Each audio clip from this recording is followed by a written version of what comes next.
Right. Hello, everybody.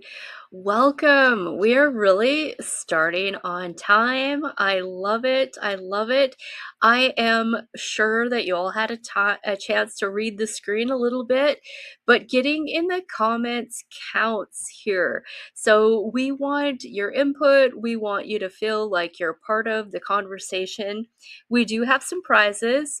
So, sometimes I can find the camera, sometimes I don't. But we have some swag, some MonDak wellness t-shirts. We have got calendars, and the calendars, perfect time of year for a little desk calendar, right? They are the MonDak, and then they've got the replay pass. Where's my camera? Right here, the QR code. Oh, right here. It's all backwards. The QR code is going to take you to the replay. So tried to make that easy for everybody to find. Each month it highlights one of the MonDak presenters. So calendars, and then we've got some fun notebooks. The notebooks are just got the MonDak swag. They've got everybody's logo. That's on the back of the t-shirts as well. And again, making it easy for you to take some notes when you're watching the replay. The replay access is also on this notebook. And then we've got other things that the presenters themselves are kicking in. So best case scenario is you're local and you can stop at Awaken Wellness and pick up your prize. If not, I am willing to mail some of the not breakable items to you, and some of it will be email because some of it will just be special offers. So if you win, hold tight. Give me till the weekend to put everything together, and I'll get an email out of what your options are, the offers from everybody else, and then we'll communicate on whether you're going to come pick this up or I'm going to mail it to you. All right, so let's get going. This summit isn't about information. It isn't about overload or perfection. It's about reconnection. It's about connecting your body, your intuition, your personal responsibility for your own health and wellness. You don't need to take in everything this week. That's what the replay's for. You don't need to agree with everything you hear. You just need to stay open, stay curious, and let tonight meet you exactly where you're at. Let's see, I just goofed myself up. Hold on. To start out the night, we have got a young lady who is representing herself and her family. Her name is Ahshley. She owns and operates with her husband and her family Diamond E Ranch. She is going to invite the community back into relationship with the land through regenerative ranching, nourishing food, and a deep respect for how to care for animals, soil, and families. Through her work with yak meat and fiber, she reminds us that real nutrient-dense food isn't a trend, it is a return. Her passion for pasture-raised, grass-fed nourishment shows a personal sense for wellness, for local resilience, and staying deeply connected with the land. Ahshley's story, her stewardship of the land, and her heart for education are going to inspire you to make intentional food choices that strengthen your body, strengthen your family, and ultimately strengthen your community. Welcome to the stage, Ahshley. Now, Thank you. Ahshley, can you tell I purposely did not try to pronounce your last name? I'm going to let you do that. My name is Ahshley Echevarria. I'm from Alexander, North Dakota. That is why I did not try. Really not that hard, I promise. Oh well, I'm so hooked on phonics. I was even asking Chat GPT to like sound it out for me, and I'm like, no, I'm just gonna let her. No worries, no worries. All right, so take it away for us, Ahshley. Hi, my name is Ahshley. Tanya, I want to say thank you for inviting me. I think this is a great movement. I love this. All the presenters, I was able to catch a few yesterday. We were out skating and doing some kids activities, but I was still able to listen to a lot of the presenters, and there's so much good information. And I just think this is a great opportunity that you gave to our community, and even bigger than our community, the whole, yeah, I just love it. So I think I am ready for our presentation. My presentation here, we are going to talk about yaks. So I have here why yak, the benefits of a multi-purpose animal with Diamond E Ranch in Alexander, North Dakota. If you don't know where Alexander is, it is south of Williston, and we are located, a perfect location right between in Alexander. We're close to Sydney, close to Watford, just a really good spot here. Okay. This is me and my family. We are the faces behind the social media, the faces behind the tractor, the faces behind the fencing, the faces behind the feeding, the bottle babies, everything. Diamond E consists of my husband, Cody, my son, Lincoln, and daughter, Linder, and we are happy that everybody is here and watching.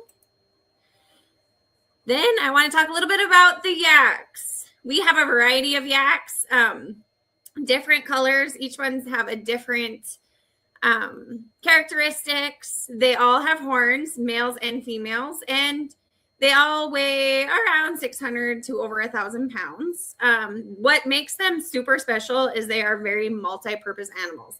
They are great for packing, fiber, and the showstopper that we like is their meat. Okay, they are grazers. They eat about a third of what a cow does. While grazing, they're super great for the land because they really like to spread out and reduce overgrazing. They're great animals for rotational grazing. They're really good for our soil and when it comes to restoring the soil health and for regrowth. Okay, they consume less, like I said, less than a cow. They have a lighter body weight, and our yaks are also grass-fed. So I have a cool little video here, just kind of showcases the meat. It is naturally lean. It's high in protein, low in cholesterol, deep in red color. That deep in red color comes from the larger lungs, and I will touch base a little bit more about that throughout the slides. They are grass-fed, which results in lower saturated fats, higher omega-3s, rich in protein, iron, zinc, and vitamin B. They are just a solid choice for muscle maintenance and energy, which is what a lot of people are looking for nowadays with higher protein diets and things like that. This is, I'm going to talk a little bit about, we're going to compare turkey and yak and bison, pork, and buffalo. This was a study done by Oregon State University. If anybody wants the official study, I am happy to email that out. They did a study with all these different varieties of animals and showcasing their fat, their cholesterol, and their iron, all the kinds of fun things that we're all interested in about. I've kind of broke it down and we're just showcasing 3 different things here. So this is the fat content here. You can see where the yak comes in at 2 for fat content, where your turkey is 1, and down at the bottom, you're going to see your beef at 9. Now I'm going to show the protein. Protein is really similar. It's all great meats. It all comes in really close together here. The turkey is 26 grams, your bison 25, and your yaks also at 25. This is really where it kind of catches me here, the cholesterol, which is going to appeal to anyone watching your heart health. And the yak really stands out here, I feel like. So your yak is lower in cholesterol than beef, pork, and bison, and it's similar to turkey. So that's for anybody who's on cholesterol meds or anybody who's been advised not to hit up the red meats. This is really going to help you get in your red meats and help with your lower cholesterol levels. And then here I've just, for the more visual person, I've added in all of those 3 things we just looked at and kind of broke it down by color so you can get a better visual of everything compared, all those 3 things. So yeah, your yak meat is going to deliver a higher quality protein, very comparable to beef and bison, with a significant less fat and lower cholesterol. Going to be a great heart healthy option. And fiber. So I didn't touch base, but the yaks are super multi-purpose animals. So we can use them for their meat and their fiber. Their fiber is brushed out in the spring, super soft, naturally soft. It's less likely to cause allergies. And in the spring, we comb them down, we save all that down fiber, and then we can take it to the processor, who will therefore spin it, get it into that fun ball of yarn for any crocheting, knitting, anything like that. It's going to be warmer than wool and softer than cashmere, which I just think is so awesome that there's so many different things that these animals are used for. This is a fun little video. These are my kids. Lincoln's leading Linder here. This is our yak named Indy. It's kind of a fun video. We don't do a lot of packing. We have goals set. We want to do some more packing with our animals, but they are great for packing. They can pack up to 200 to 300 pounds. They're efficient on oxygen, and they've been used for packing for thousands of years, especially in the Himalayan mountains where they originated. The yaks have a larger lung capacity. So in those areas, the Himalayan mountains, Mount Everest, things like that, they're used to pack supplies, to pack in and out, all kinds of fun things. Alexander altitude is 2,172. The Himalayan altitude is 9,000 to 16,000. So they're just awesome animals. I can't brag enough about how cool these animals are. Milk. Again, the animals in the Himalayas where they originated, they were the family cow, like the family milk cow. They provided so much for every family, whether it was for meat, milk, fiber. The milk is very, very rich and creamy. It's high in fat and protein. It's used for a lot of butters, teas, yogurts. It's easy to digest, and another great way the amazing animal can provide. So like I said, we at Diamond E Ranch, we raise our yaks primarily for the meat. It is very lean, yet juicy. Great for tacos, burgers, roasts, your normal cooking styles. The steaks don't need a lot of spices. You can get away with just lightly seasoning them, and it's best cooked to medium rare or medium. The showstopper is high in iron, high in zinc, and it's lean yet juicy. So here, I think we had a tri-tip that we actually were cooking. And it's just amazing. This is one of our customers that we've had. She actually was introduced to yak, I think in Washington, where Washington, Oregon, yak's a little bit bigger. Colorado, I feel like we're just kind of jumping on the bandwagon, which is fine. We're happy with that. We're happy to introduce it and educate everybody about yak. She was super excited when we showed up at the farmer's market, and she didn't know that we had yaks. And we get that a lot in our area. Yaks, what are yaks? How do we cook it?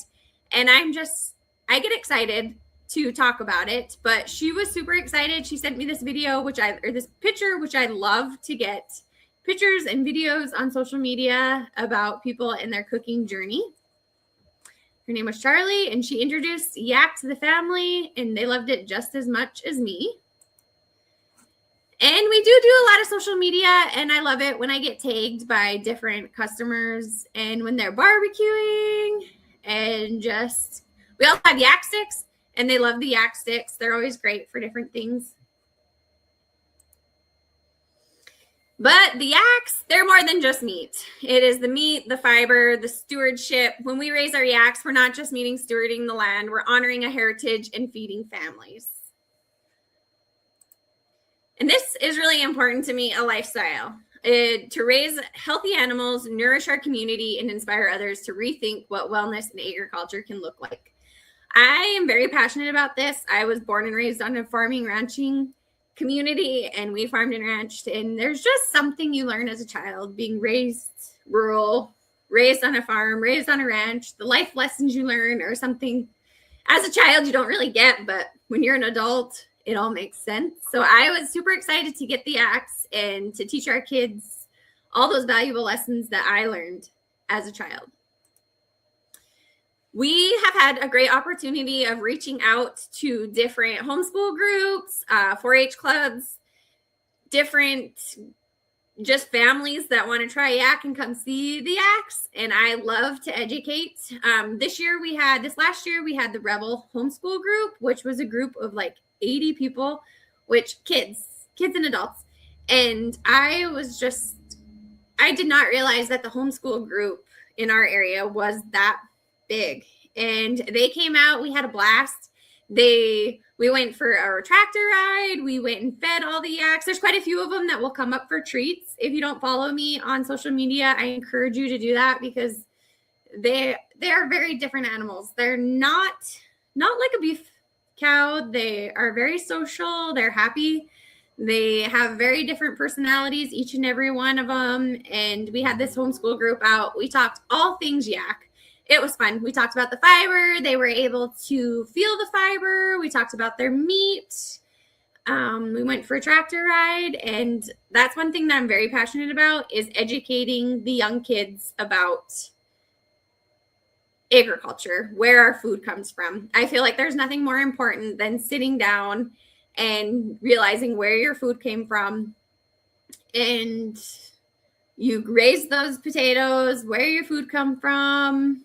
It's just an accomplishment to know those things. And I enjoy that we're teaching our children. Our county is very good about, they do a egg in the classroom, which I love because it talks about all the different things in North Dakota. And I just think that's great to educate our kids. I've also had great opportunities from different photographers that have reached out to take pictures because they are really fun animals and they are fun to take pictures of. Crystal reached out. She lives in Watford City. She got up. We met at the ranch at 6:00 in the morning and we caught those sunrise pictures and it was just fun. It was really special. And I was so glad that she reached out to me to see those.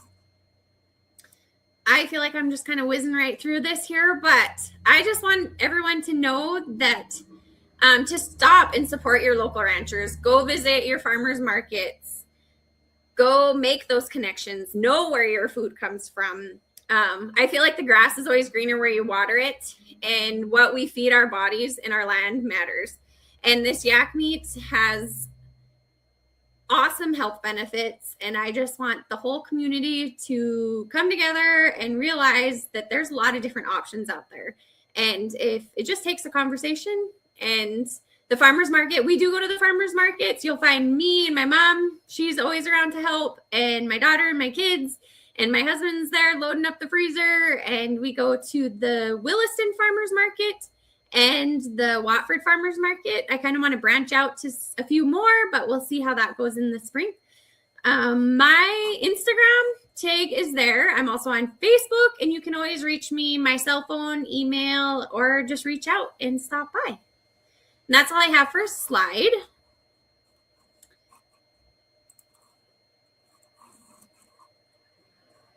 Tanya?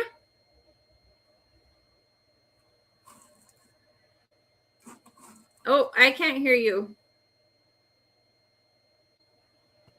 Yeah. All right. Questions, guys. That was so good, Ahshley. I just love her graphics and those cute yaks. My daughter-in-law, she's in the comments, she's already got the funny farm going and she's like, oh no, this probably means I need a yak. I love it. I love it too.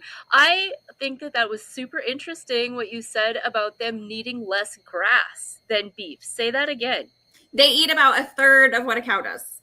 Wow. So when you size them out before butcher, what's their pre-butcher weight? We try to get them hanging weight. We want to average about 400 pounds. It's a learning curve. Like I said, I was raised with beef, and they have like a long hair, long skirt, and it's deceiving. Like, we just took 2 in right before Christmas, and I was like, this is gonna be good. And they were still a little bit lighter than I was expecting, but they were still a good average weight that we were going for. But it is hard with all that, and even like during calving, it's been a learning experience. But we've been up to the challenge. So but you all have the your hair, own bull. You have your own bull. You have your own bull, or do you AI? No, we have our own bull. Okay. Yep. Cool. Mm-hmm. So what age do you like them to be at when you butcher? 2.5 to 3, which is it compared to beef. That's a lot longer that you're going to have hangover waiting for them to get to that optimal size. But when they're born, they're only about 25 pounds. They are my goodness, super tiny. So they are as cute as they look. Yeah, they're super small. Yeah, and we'll really like grass-fed. We've been trying to kind of move that direction a little bit more, and then they're older. You do have to keep them longer. So yeah that's awesome. I feel like with the yak, and like you're getting the grass-fed benefits already, which is lower saturated fats, all that fun stuff.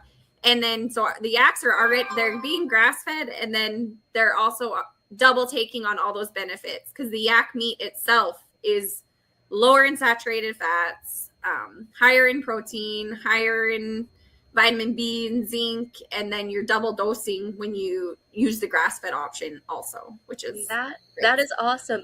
And something that we can partner on in the future is to make Awaken Wellness a drop-off point for you. For awesome. Freezer space, I just have a normal kitchen freezer, but there isn't much in it. So I'm sure like if you are making trips to Sydney and delivering, I have no doubt you're going to get some customers off of this presentation. So just let me know if I can help out, if Awaken Wellness can be a connection point for you. Go ahead and browse those comments. Jen says, how... She must mean, I'll put it up. She must mean many. Head do you run?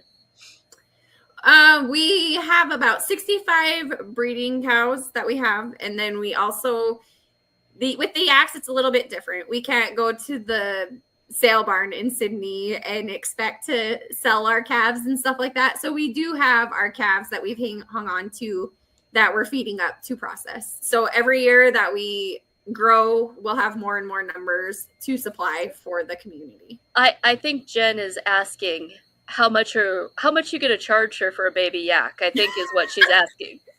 We can chat. Yeah, I think that's where she's getting with that. Yep, I think so. Let's see, what else? Are you looking at the comments? Can you see them? I only see a couple comments on my end. Yeah, Jen, this is Jen. I don't see Jen's comment. I just put it on the screen. Do you see that one? Maybe it doesn't work like that on your end. So she just laughed. She says, yep, the sale barn. She says, I was like that. The sale barn is accommodating this because I need to know. Yeah. And then you have more people saying, how does it compare to beef? So Ahshley, that's been a while ago, she brought me a sample and it is delicious. You wouldn't know. No. I guess my taste buds aren't that sensitive. I wouldn't have known one way or the other. It was really fall apart. I think you brought me a roast and it just fell apart. It was delicious. Yes, it's super lean. It's lean yet juicy. We have done taste tests in our family. Like, I have our yaks in 1 pound packages, and we've gotten to that point where 1 pound package just isn't quite enough to cut for the whole family. So we like to get to, a pound of grass-fed beef and a pound of yak out. And then we have taste tests to see who knows what they're eating and stuff like that. And it is super simple. We have cooked for people, super similar. We have cooked for people, and I didn't tell them it was yak, and we got done and they were like, oh, I thought it was beef. And I'm like, right? Yeah, it's very similar. Yeah. It's lean yet juicy, which is really, I'm not real familiar with buffalo, but the little bit of buffalo I have had, I felt like it was really dry.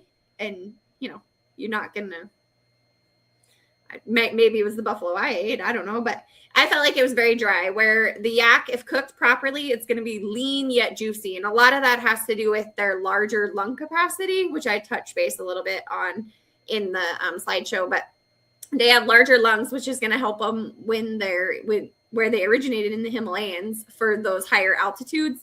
So they're pumping more oxygenated blood through their muscle, which returns into a more juicy meat. Yeah. So like that in your video, you had that little picture where you guys were packing. Was that a full grown one? So like in my mind, how big are these guys? Like Shetland pony size? No, they're bigger. They're bigger than a Shetland pony, but that was actually our first bum calf that we raised. So I feel like she'll always have like a special spot in our heart. Okay. She doesn't make it to the table. Yeah, she was at the barn for probably longer than she should have been, but we have a lot of fun videos. And her name is Indy. She was born on July 4th, and she would have been just over. She was a year so she wasn't quite a year in that video, but okay. The females range about 600 pounds, but all that hair, like, it's just deceiving, and they're a little bit smaller than a cow, I would say, but not like super tiny, like Shetland versus full-size horse, like comparison. But yeah. Yeah. So are you going to take up any crafts or get your kids going with the hair or anything like that? We would like to, and it's like going to the farmer's market, I've been able to connect with so many people that have different interests. Like, I didn't know that there's a fiber degree that you can get. And there was a lady that was super excited. She has a degree in fiber and different textiles, and she was super excited about it. And then different people that do their own spinning, which I am not a knitter or crocheter, but I'm trying to learn.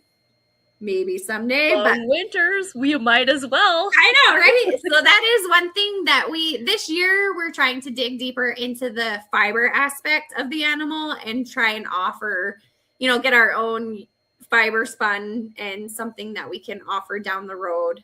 It's it's just cool. They're just like talking to your local 4-H clubs, like maybe that's some kind of project that there's somebody out there looking for. I think that sounds super creative. You could have a ball with that. Yeah. There's a lot of like I said, they're just very multi-purpose animals, and the different avenues and different opportunities with the animals are just we're really showcasing their meat. Shaved. I bet they look goofy shaved. You don't shave them, you brush them. You brush them. Oh, so you're just like finally pulling it out. Yep, that down in the spring, just like when you're like brushing horses and they're getting rid of all that winter hair. In the spring, you just brush out the finer. It's kind of like a fuzzy down, and then they have the long skirt. So you're getting that down underneath the long skirt. That would keep your kids out of trouble. Right? That would keep your kids busy. All summer, we are combing. Yes. Oh, this was really fun. I really enjoyed your presentation. How about everybody in the comments? Give her some love. And is there anything else? Going once, going twice, everybody in the comments. I can't see the comment. And I wonder why. I can throw them up here. Oh, here. Okay, I was under the wrong tab. You found them? Okay. Yep. I'll let you kind of you just quick browse through them. No hurry. We're going to be a little bit ahead of schedule. So you look while I talk. I'm going to do our drawing, everybody. So everybody, you got like 1 second to get another comment in. Every comment you do puts you in the drawing. So I'll draw while she's scrolling through those comments. I see a lot of different things about 4-H and different crafts here. I have somebody that did ask, what made you draw the first thing to get your first jack? It was not on our bucket list. We did not. It was one of those things that God just it was presented to us, and we did a little bit of homework, and then we rolled with it pretty quick. They are something I did not know was even available to our area like that. And we're super excited about them now. We are hooked on yaks and we won't be going back. Yakety yak. They were something I didn't know I needed in my life, but we're pretty excited about them now. That is cool. Do they yeah. cross with anything? Do you crossbreed them at all? We have never, but they have in the United States. It's kind of like if they're not fertile, if you cross them, like kind of like a donkey. Oh, sure, like a mule or something. Yeah. Mm-hmm. Yep. Mm-hmm. Yep. I can see that. I can see that. All right, this was so cool. The winner was Linda Moore. Linda Moore, are you still here with us?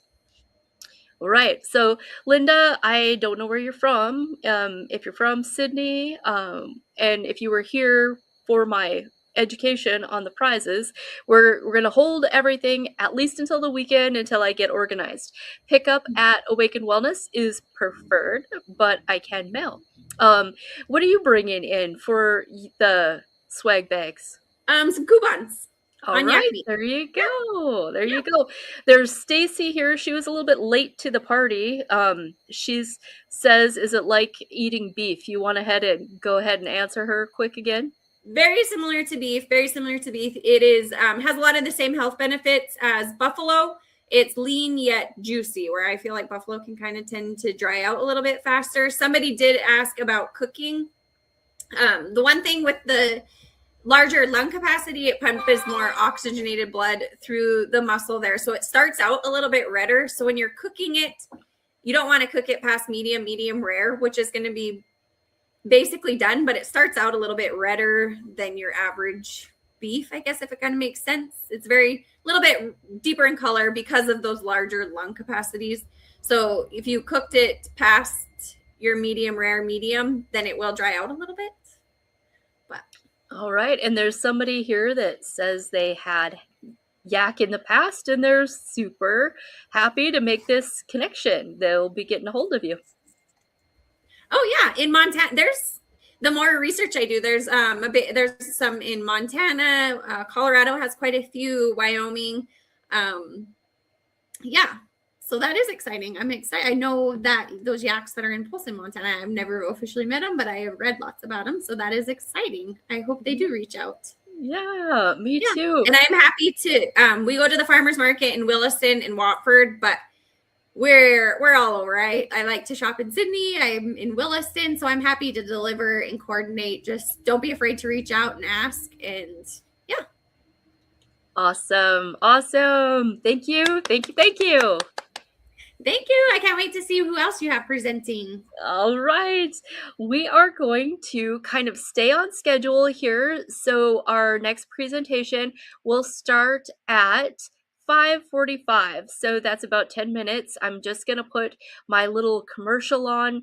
I'm going to encourage you guys, if you haven't yet, to get one of my raffle tickets. You'll see it through the commercial. I will put the link in the comments. I'll also put Ahshley's Facebook in the comments. She really is good at her posts. Those yak pictures that she posts are great. So you'll want to follow her on Facebook. You can get in Messenger if you're wanting to connect with for some of that great yak meat. So potty break and we will be back.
All right, we are back. That is so great to be here.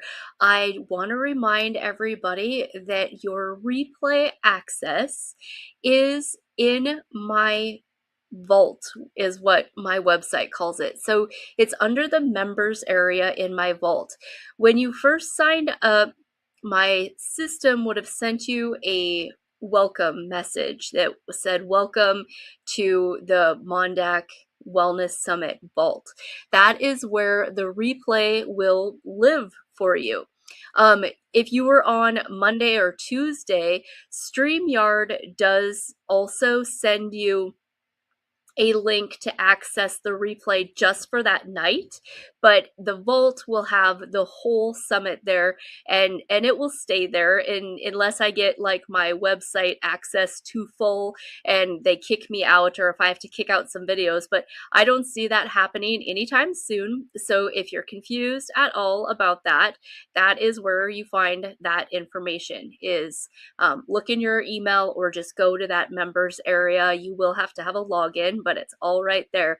Monday was awesome. Tuesday was awesome. And Ahshley really kicked off tonight as well. So next up, we've got a lady that I have recently come in contact with. I met her in person. I attended one of her events. And you are gonna love her. You are just gonna love her. Her name is Nikki Johnsrud. She is a mindset and growth coach, and she is the heart behind Cope Consulting, where she helps women reconnect with themselves and with each other through honest conversation, storytelling, and community. Nikki's message is both simple but deeply profound. And you could say that her true message is that connection is the cure. Her work is shaped by her own journey through profound grief and personal rebuilding, giving her a rare ability to meet women right where they are, especially those who have spent years putting everyone else first. Through her coaching, her talks, her experiences, like the Girlfriend Getaway Retreat, which I have tickets to, it's this month. And she's got a project called the Real Joy Project. She creates real spaces for women to slow down, to breathe, to remember who they are beneath their roles, their responsibilities, and their expectations. Welcome to the stage, Nikki Johnsrud. Hi. So nice to have you. Yes. Okay, I'm sorry for whatever reason I can't hear you, Tanya. But oh no. But I could hear you when I was on my phone. So I'm not sure what I've got going on. But as long as you guys can hear me, I think we'll call that good, right? Okay. So I'm gonna go ahead and kick over to my screen share here. Okay. So thank you for having me. I wanted to come on here tonight, and what an exciting venue. I mean, that we're all online. I think nowadays, one of the hardest things is getting to know people and figuring out how we make relationships, especially as we get older.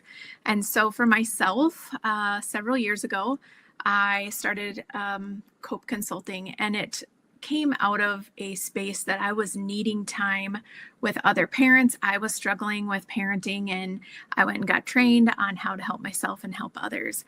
And that was a wonderful experience. It really transformed my parenting. It transformed my marriage and how I worked with others, very much so.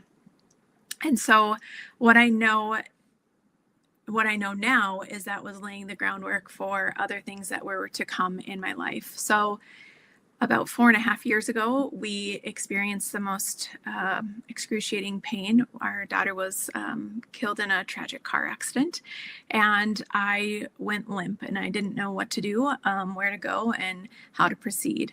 However, my previous career as a school psychologist and a special ed administrator, I had to utilize skills in the time of crisis for many different things. However, when grief happens, they tell you you should do nothing specifically or big in that first year. And so I bided my time and I thought about what would I want to do if I maybe changed or pivoted in that moment. And I know one thing that I felt after COVID, after everything shut down, I was not one of those people that was cleaning out closets or other things like that. I found myself drowning in the overwhelm of all the expectations, whether they were perceived or not. They were definitely something that I knew that I needed some help and I maybe needed to make some changes. So under some advisement or asking from a friend saying, I think that you should share about your experiences, much to my chagrin, and said, I don't think people need to know my story. With her positive and caring hands, I started speaking to other people about my experiences, not only with grief, but with being the oldest of 4 children, being a strong North Dakota woman and taking all things on and trying to figure out and navigate this new life that I had in front of me. Albeit there were excruciating, painful moments, I also started to share my story, and then that gave others permission to do the same. So that's where the new branded and new Cope Consulting came out of. I still try to help parents when I can and things like that, but there are definitely specific things that I have tried to really hone in on my skill set. And as I was saying earlier with COVID, I think a lot of us, especially women, I think that happened for everybody, but especially women, we became very isolated. And we often say, how many friends do you have on Facebook, right? But we can have millions of friends and feel very, very alone in those moments. And so I started to think of what are things that I can do to help other women that are maybe like myself, that are high functioning codependent people. They're very independent. They can do anything that they set their mind to, but they were feeling somewhat empty. And how could I start to bring that connection with other women and connection to themselves? And so started the journey of Cope Consulting. So a couple things, I'm going to see if I can share my presentation here one more time. Or no, I think you guys can see it, hopefully. So there's a couple different areas that Cope Consulting is all about. One of the first things is the event that's coming up at the end of this month. So I'm just wanting to show you guys my website so you know where to go, how to get there, those kinds of things. So it all started because I was saying to one of my good girlfriends, you know what, I just need to get with other women that are in the same space, wrap my head around what I need, and there's got to be other women that want that. I'm 49, whether you're younger than me or older than me, I think that we are all looking for that sense of belonging, that sense of community, a place that we can just be ourselves and not have to be guarded and worried about what everyone's thinking or saying, and also decide to start to make time for ourselves. I think that especially women in the Midwest, we pride ourselves on being everything to everyone, and we are the last people that we take care of. And so I'm really trying to get people women specifically, to start, and our husbands and the men in our lives, to say and our children, it's okay to make time for ourselves. So that's what the Girlfriend Getaway is all about. There is one coming up on January 30th through February 1st. It will be in Medora. And it is quite the experience, I will tell you that. This is my 4th one that we'll be having there, and it has evolved over time. So here is more information about what it looks like. And if you really want to, I would love for you to join us. Here's what you are going to find at a Girlfriend Getaway. There are many women of different walks of life and different seasons of life, and they're sharing about their journeys. Not only that, but I believe in self-care and soul care. So the self-care is what I always say, what we do for maintenance, for things that we go and get our hair done, we get our nails done, whatever that is for you. Maybe it's a massage, that kind of stuff. And that's all well and good, but I think we also need to go deeper, what I call soul care. And that is taking a walk outside, taking time to be still, meditating, being peaceful and still so we can really hear the voices that are going on in our head. And whether you believe in God or things that are of that bigger nature, so we can start to understand what our body is saying and feeling. I know that a lot of times for me, someone that was at the top of my career and all those different things, I was looking for I was looking for other people's approval. And I finally figured out that no one was coming to save me. I had to save myself. So with the Girlfriend Getaway, you have multiple keynote speakers, starting out with myself on Friday night, then multiple speakers throughout the day on Saturday, and then we end with a keynote speaker on Sunday morning. However, there are other things that are added into that. We also have that self-care. So there's facials and massages and Reiki that you can go to if you so choose to. And then I also have someone come in and do art, whereas we don't often give ourselves that time to really sink in and maybe establish a new hobby. And you don't have to have hobbies, but other things that can help us find that stillness and be okay with that. In past Girlfriend Getaways, I've had people come in and give us classes on yoga or nervous system reset. And I think for a lot of us women, we don't know what that actually feels like when our nervous system is overloaded. We just keep putting our head down and work harder and work harder. And that's what the Girlfriend Getaway is all about, is actually taking that away and allowing yourself to be still and do what your body is asking you to do what your heart's asking you to do, and make space for yourself in your life. Cool thing, you get to choose. I don't provide the food. There's beautiful places and wonderful, yummy places that are in Medora. And the other thing is that we kind of take over the town and they put on the dog for us. And there's something about a space that's so quiet and still in the middle of winter that really is soothing for your soul. So that's that is the Girlfriend Getaway that I put on. I also sometimes put it on at multiple times throughout the year. We just had one that Tanya was at in September up here in Watford City. And I occasionally take it on the road and go other places. The other things that I do at Cope Consulting is I also do keynote speaking, where I go and speak upon the different topics that I have found that are my areas of expertise in my life, or things that I have been through. So here you'll find on my website, there are 5 different topics that I'll specifically talk on if you ask me to come and speak. The other things that I will do are coaching and consulting. And I will just say the coaching, I can do it occasionally by myself, and that's okay. But I also am one of the founding members of what's called Founders Table. And it is for soul entrepreneur women that come together, and we have had our businesses up and running. But I will tell you, it's a lot of work to have a business and do it alone.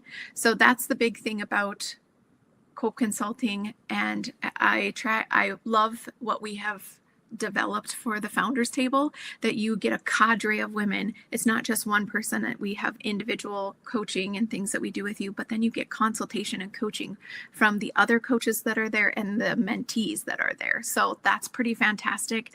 And we do most of it online and interactively, like on Zoom.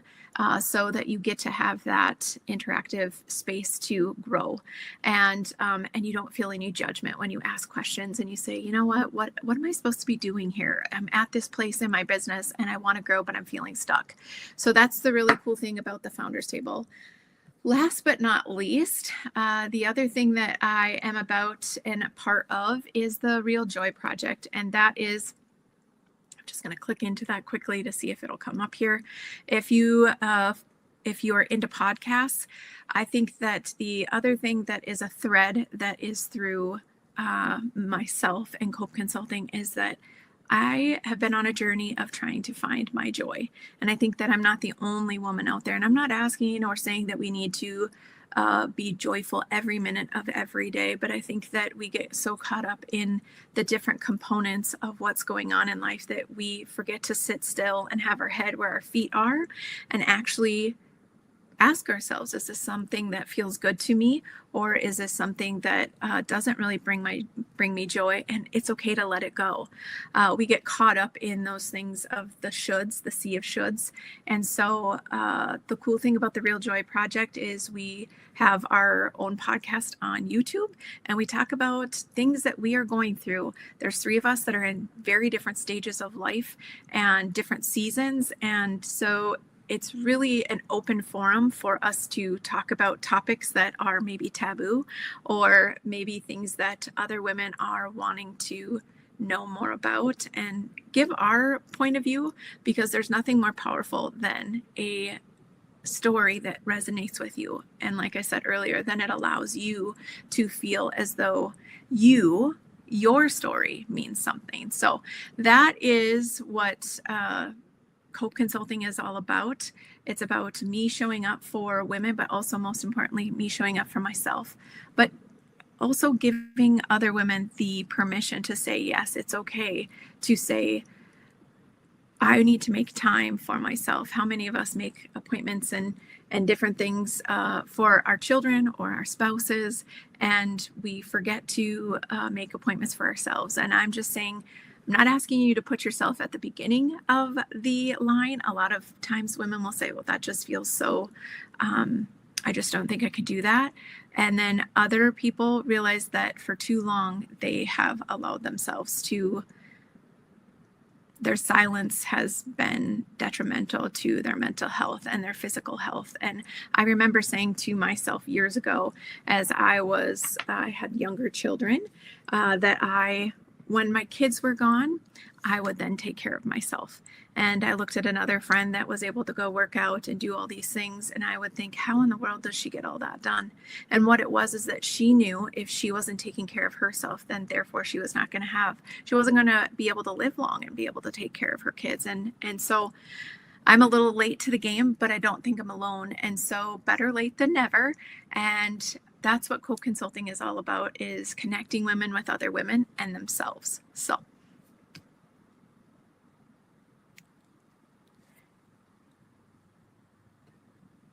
now I'm going to try and hopefully hear you, Tanya. Yeah. Oh, there you are. Well, you can hear me now? Yes. Well, great. All right. Is there any questions for Nikki? You guys, everybody's loving in the comments. I don't know if you were able to read them, or if you want to quick kind of scroll through them and see what's going on. I'm super excited about going to the girlfriend getaway. And, I probably can't completely just leave my cell phone at home, but I can leave it in the room. Like, I'll just say it. I'm Tanya, and I'm addicted to my damn phone. Whether it's business or, keeping up with your posting and all of that, like, it's a thing. That will be, I'm gonna call it some kind of fast, some kind of, social media fast. And I was doing a live today. I was talking about, why I put this thing together, and how vendor shows are hard with that one-on-one, like, I'm cool talking to the camera all day, but you put me in a real room with real people, and I'm like, you kind of forget how to interact. We used to have Tupperware parties. We used to have home interior parties. We used to, have circle and stuff like that. So I think that for myself, I need a freshen up with just not being the business person in the room, not being somebody's advisor in the room, just trying to make actual friendship connections. So I'm excited. Yeah. What I would say to that is, I know even talking to my mother-in-law, I remember them going to, Welka or Homemakers Group and things like that. And so after COVID, I remember seeing all these people that have been cleaning out their closets, and I was like, I don't know who the heck that is, because that never was me, because I put my head down and I was just trying to be busy all the time. And I always thought that my soundtrack of life was, I'm going to rush and rush until life's no fun. And that's where I found myself It had already started to happen the year before. Our daughter was killed in a car accident. I'd felt restless in my job, and I was starting to feel like something's different. What is that? And I will say that previously I just, if I started to feel that, I just add something more to my plate, right? Because there's this uncomfortable feeling. So that must mean that I need to do something more. And so it's interesting that you bring that up, because I think that's what a lot of women do. We think that we're lazy if we sit on the couch. I'm pointing that my couch is behind me. We sit on the couch and read a book or watch a show or have a conversation and over coffee with a friend. We think that we are supposed to be in constant movement. And what I remind people, whether you believe in God or not, if you believe in God, even he rested on the seventh day, things of that nature, because we get caught up in that. We live in that social media world that we see the picture perfect, life or whatever.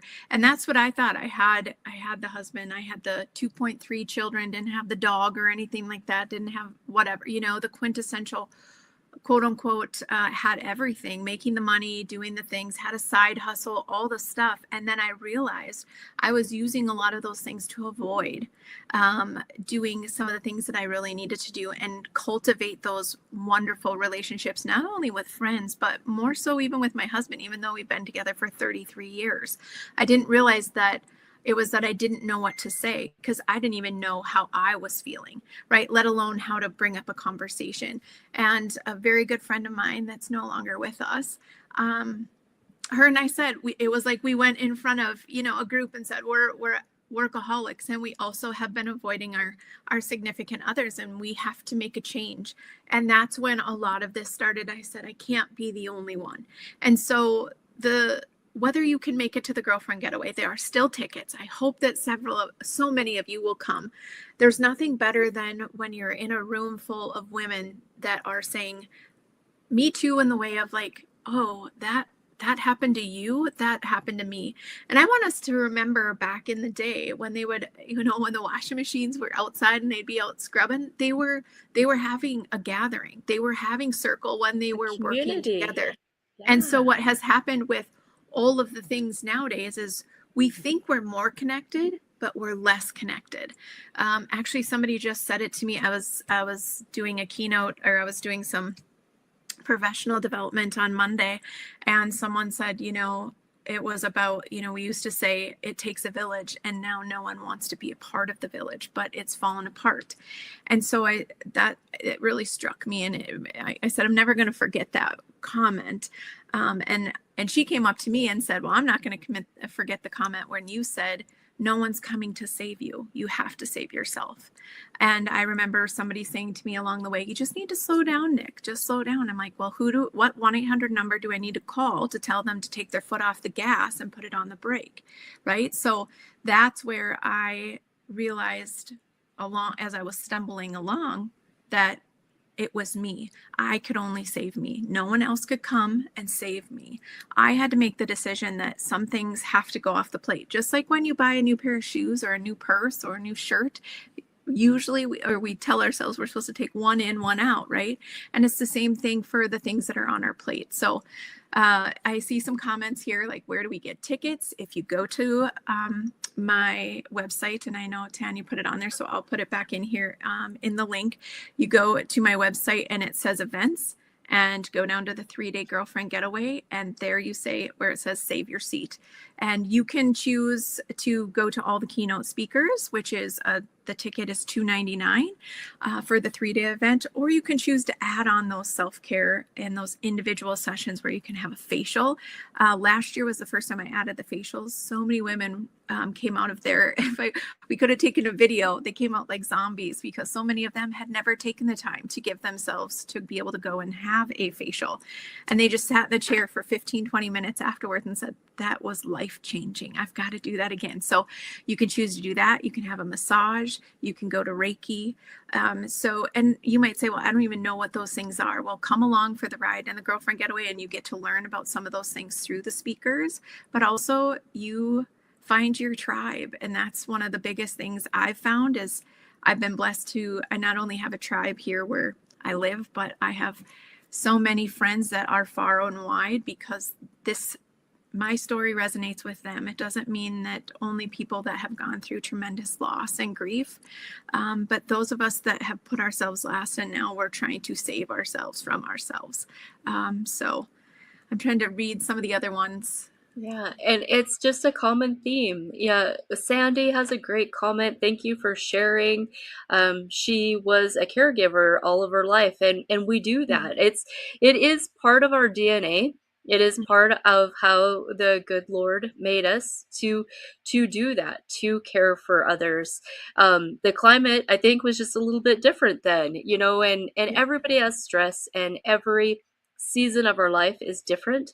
And sometimes we have friendships that come and go. Some are shallow. Some are the people that you sat, whatever sport your kid was in, that you sat in the bleachers with. And then, now the kid graduated. So those people are missing from your life. You don't really miss them, but they're missing. We get caught up in what all the kids need. They've got to have the best shoes, but you don't buy yourself organic skincare because it's too expensive. And it is super hard to balance, and I appreciate that. Each and every person has to sort that out for themselves, where their dollars go, where their time goes, and all those things. For one, I'm really enjoying this gray hair stage of life. It is completely different. I still have that inner workaholic I've got no boss. I've got nobody making me do any of this, but damn it, I like it. Yeah. Well, and it's funny. It's funny that you bring that up because actually that's what I'm speaking on. I'll be speaking right away on Friday night, and I talk about how I was able to find my compass and find that better life balance. I didn't even talk about my new venture that I'm going to be helping out with, Soul 57, which is a nonprofit group that's helping bring services to families and children in schools that have experienced grief and loss. I so wish that would have been here available when my son had to go through, and we went through losing a child. And so having something new, like you just talked about the workaholic part of us, right? I was thinking, oh my gosh, I've got to do all these things because I went to some training for that last month. And I was thinking, I've got to get this all done. And I had to remind myself, no. You have a major event coming up this week or this month, and I even say it to other people. Actually, I called a gal today and she said, well, I'm actually not working today. I said, well, then I'm not going to talk to you. And she was like, what? And I said, because I'm going to help you learn boundaries as I'm still trying to teach myself, and not in a derogatory way, but I'm saying I respect that you're trying to take the day off. So I'm hanging up the phone and you call me tomorrow or the next day or whatever day you're working. But it takes that, just us making that comment of saying, I see you, because when we allow ourselves to be seen, we see others. And so it's giving that permission for them to say, it's okay for me to take a day off. I hear you when you say it's hard as a workaholic, but we can be trained. Old dogs can learn new tricks. Yes. So agreed. And I don't know about you, but I tend to be that person that just cannot stand uncleared notifications on my phone. So that boundary is my problem, right? Yeah. When you run a business and you closed your door at 5 and you went home, but yet everybody has access to you on Facebook Messenger, and everybody has access to you, through your email, and like that, I don't keep a ding on. I don't keep notifications and things like that, and that's on me.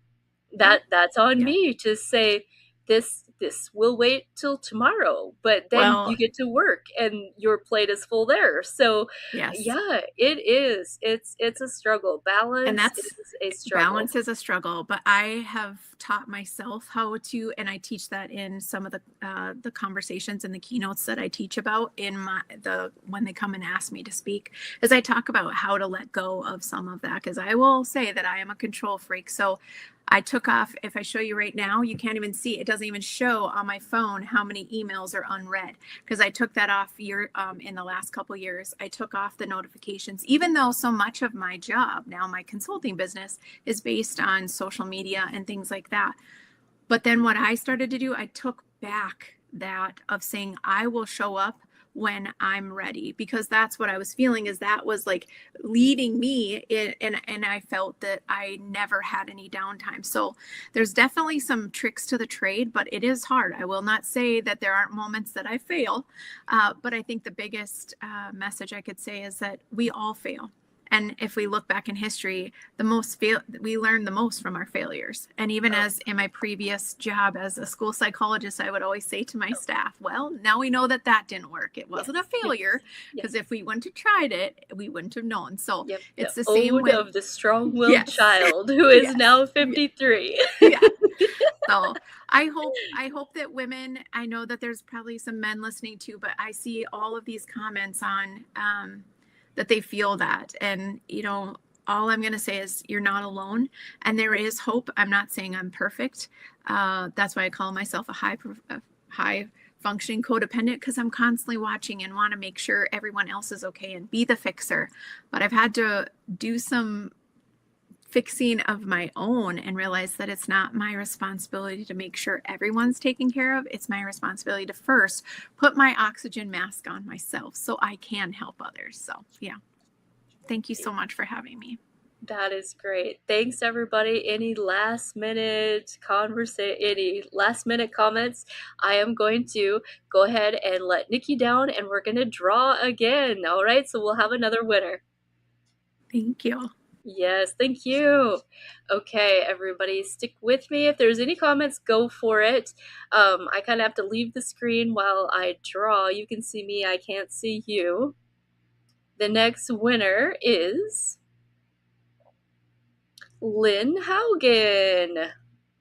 All right, so we know Lynn is from Sydney, and she can easily stop in.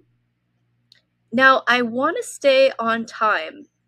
Just in case there's someone out there who was only going to show up at 6:30 to listen to Ann Riedy. So I want to stay on our schedule. Let me look at the clock here. I can't see it from where I'm at. So it's 6:15. So we're going to come back at 6:30. Like I said, I just want to honor that time slot just in case there's one person out there who wasn't going to get on until 6:30 just because they wanted to hear Ann Riegy's presentation. So everybody go take a break, walk around, do what you need to do, and we will be back live at 6:30 with Ann Riedy. Thank you so much.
All right, I am back.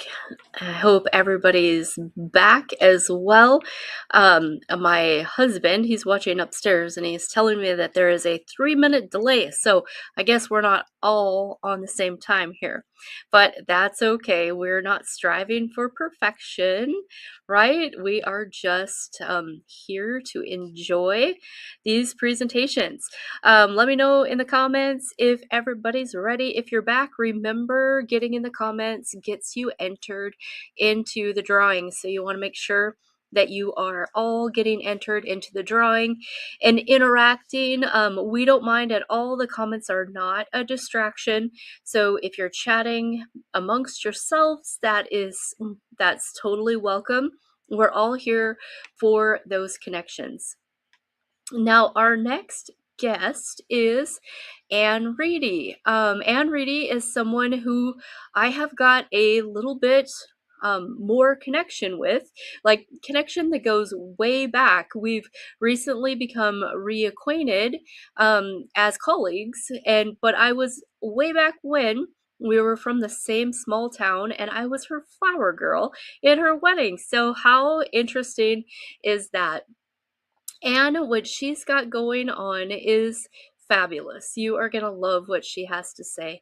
She helps women reset and restore their autonomic nervous system so they can finally step out of fight and flight into deep calm, clarity, and healing.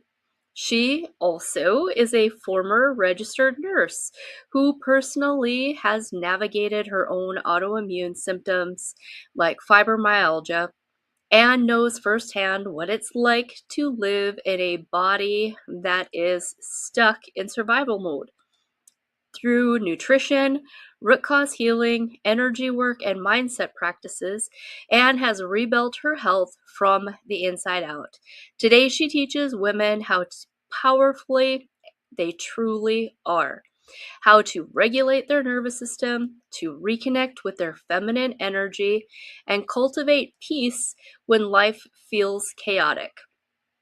In her MonDak wellness session, she will guide us through simple practical exercises to find that instant calm. Welcome to the stage, Ann Riedy. Hi, everyone. Welcome. Tanya, before you leave, I'll tell you when to put on my PowerPoint, but I don't want you to leave quite yet. Okay. I just want to tell you I'm writing a memoir, and I was looking at pictures like when I was a child, some black and white pictures that were taken around our farm, and I ran across our wedding pictures. And I was looking for them right before this presentation so I could show people. You're such a girl, and I was 18 when I got married, and anyway, it was really fun to see that picture, and I was hugging you, and you're just so little. Anyway. Yes. Yeah, that of course it seems like a lifetime ago. I mean, in a sense it was. Yeah. It was. All right, I'm going to leave. I'll leave you to it. Let me know when you want your slides up. Okay.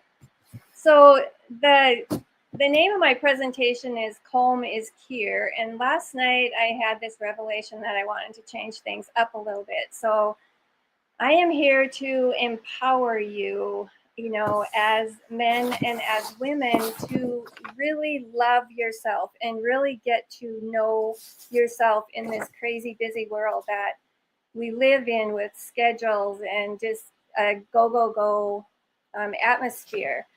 And we do find it hard to take time for self-care, to take care of ourselves. I so appreciated Nikki's presentation. It was so good.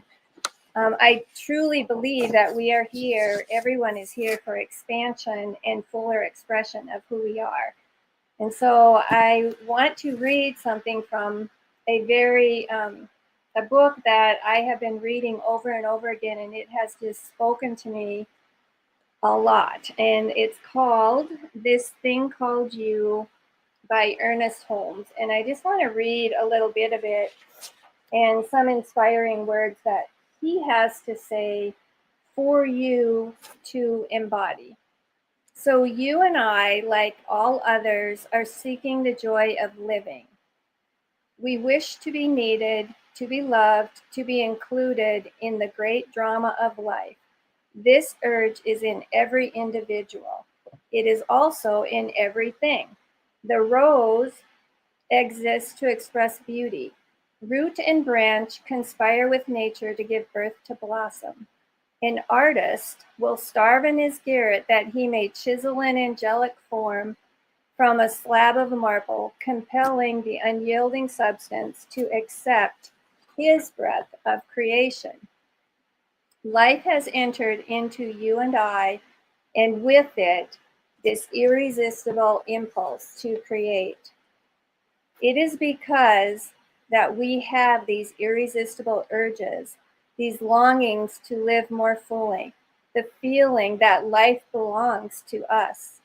There is something within you and I beyond all doubt and fear, something which has never been limited by your acts or destroyed by your feelings.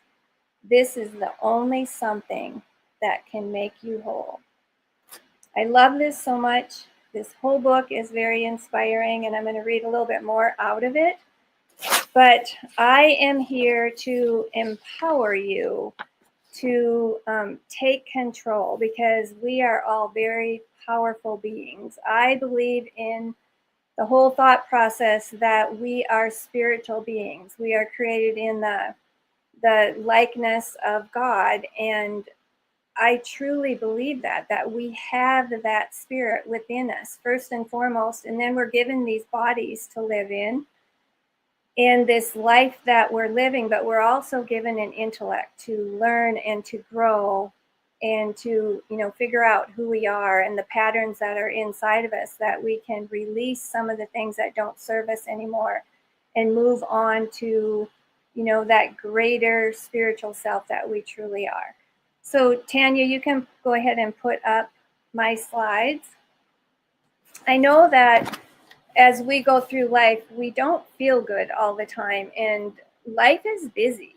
We are busy each and every day, and we do want to feel better. We want to be happy. We want to have that joy. We want to find that love for our life. We want to be prosperous. So how we feel better comes in a lot of different ways: emotionally, physically, spiritually, and mentally. And I truly believe that we are here for that purpose, to find that within ourselves. So the question that I want to ask you is, do you know how powerful you really are? I truly believe that we have the power within us to achieve great things, but a lot of times we have limiting beliefs within us that maybe block that power, and we don't even know that we have it. For some reason, my nose is running, so I apologize. I have to wipe my nose. But I want to talk to you first and foremost, before the calm, is about this energy, specifically this invisible energy that is all around us all the time. It is moving towards us. It is emitting from us. It is within us and all over the place all the time. I have a spa in my house, and working as a registered nurse, everything is about, if there's a test or an x-ray or something, if you can see it, then it's there. But there's this power within us, this spiritual energy within us, that if we can tap into it, and how we get there is through the calm, it's through the self-care, it's through taking a step back and listening to that still small voice inside of us, because the answers are always there. We are part of this universal consciousness, God consciousness. We are part of the answers, and it's goodness and it's love and it's peace that is truly at the core of our being. But we have forgotten that because of what our senses are telling us and what we've experienced and what we are feeling within our bodies that aren't feeling so good. So I want to bring you back to that calm And the last 10 minutes, I have not been nervous all day long, really. But the last 10 minutes have like just waiting for the clock to roll so that I can talk. I want to take you through an exercise of calm because I need it right now also. And so just think about, you can do this at any time. If life is chaotic, if you're busy at work and things just seem to not be moving in the direction that you want, you can just take a few minutes and do this. So I would like you to put one hand on your heart, one hand on your belly, close your eyes, and just take a deep, long belly breath in through your nose. And just breathe in calm. Hold it for just a second and then breathe out through your mouth. And just breathe out that, that excess energy, that non-calm energy or feeling or emotion that you're feeling. So let's just do that 2 more times. Breathe in through your nose. Feel that belly pushing out as you breathe in deep, and then blow it out. Breathe out through your mouth. One more time. Breathe in calm. And just relax your shoulders as you breathe out. Relax your body. And tell yourself, all is okay. I am safe. I am safe. So how did that feel? I feel like the calm just relaxed my whole body, even down to my toes.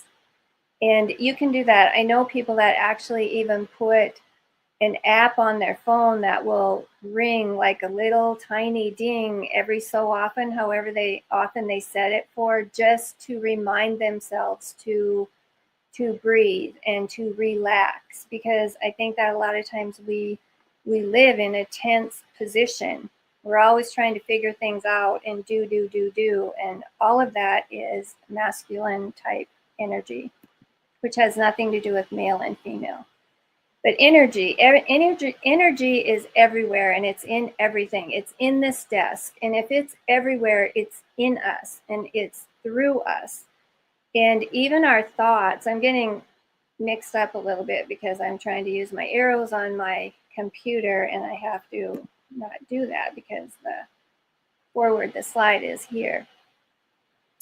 Our thoughts are energy, and thoughts are very, very, very powerful source of energy. And I don't know if any of you guys know that, but I truly believe in the law of attraction, and I believe that the things that we think about, the dominant thoughts that we're thinking about all day long, if they're not good thoughts, we are going to attract more of that to us the next day. And so to become very aware of what we are thinking. And I read this book, it was called The Untethered Soul by Michael Singer.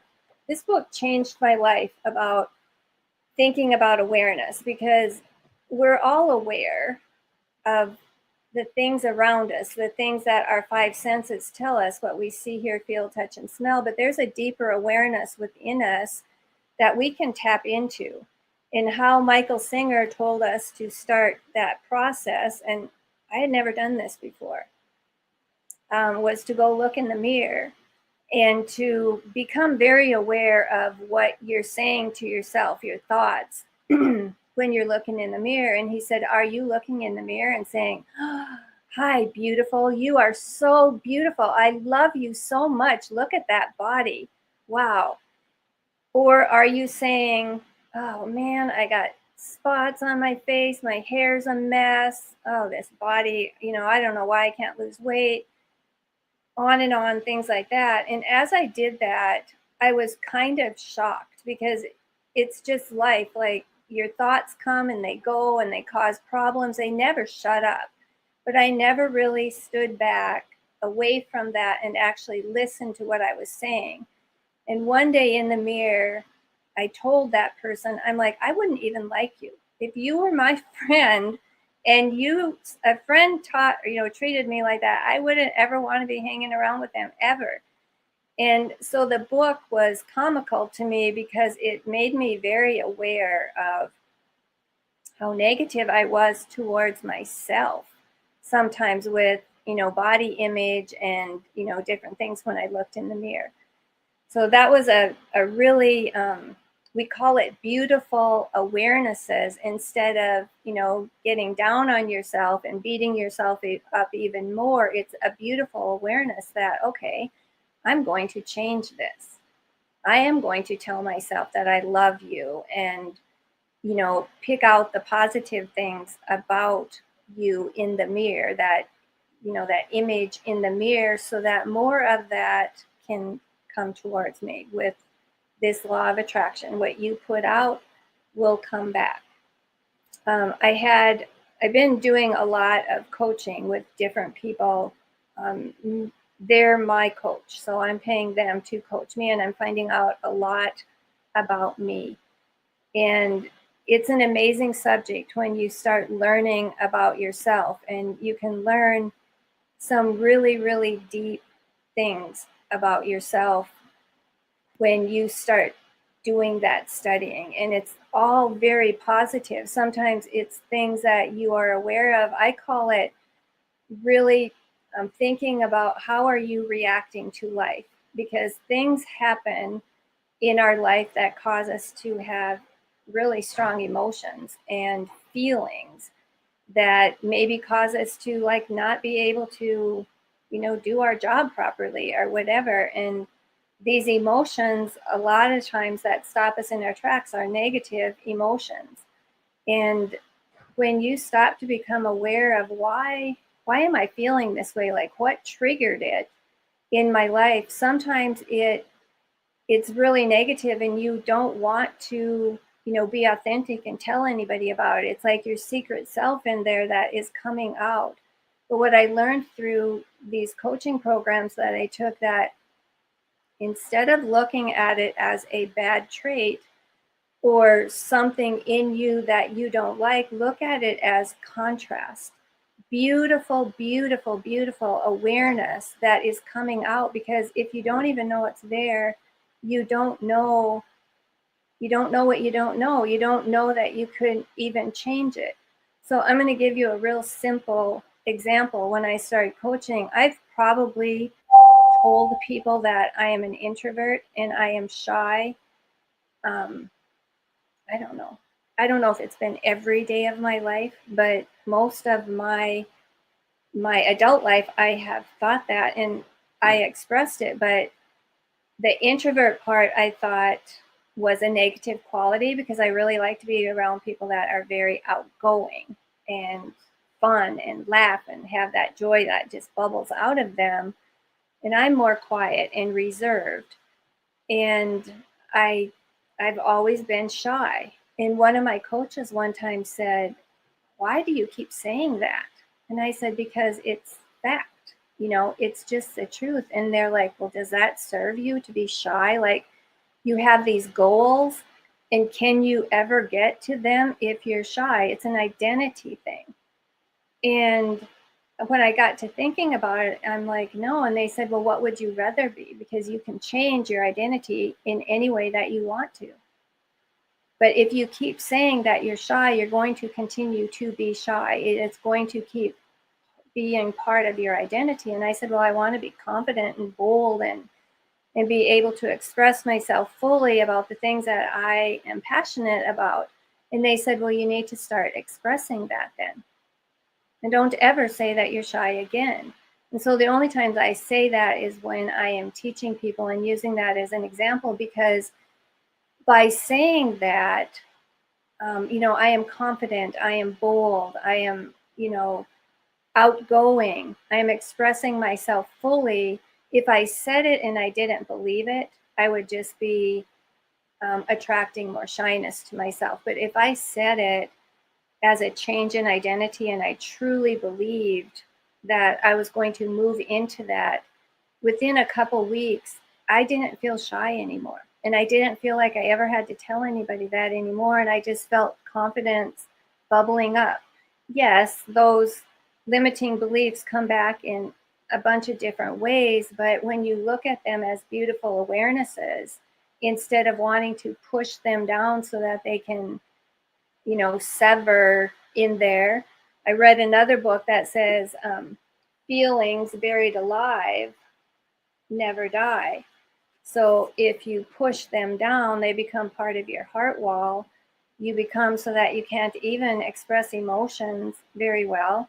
I think I was like that. I don't know why for sure, but when we were started talking about identity and emotions, I actually had to go to Google and print off an emotion code. It's a frequency vibration code picture, and it shows the different frequencies of the different vibrations, like love way up here, and you know, empowerment and peace and all of that, and then it gets way down into the worry and doubt and anxiety and depression. And when you can become aware of where your emotions are flowing, you're the only one that can change them. And if you are waiting for somebody else to come into your sphere to, you know, bring you out of that funk, then you really haven't taken control of your life. And so I want to empower you and to say that you are courageous. You are very, very powerful, because it's within us. It's part of our spiritual self, that spirit self that we are born with. And then I think we forget about it because of all the chaos around us and what we're hearing and seeing and living, even as a small child. It's all soaking into our subconscious, and then we have these patterns inside of us that feed our life, you know, as we get older, until we start to study and learn some of this stuff. I want to read this one little section in this book, and I think it's about power. So I know there is a spiritual center within me which is perfect. In each one of us, it's perfect. I am now telling my own consciousness automatically to ward off any thoughts of doubt or uncertainty. They don't serve us anyway. I sense that every state of doubt, every consciousness of negation is leaving me. Every doubt is being converted into certainty.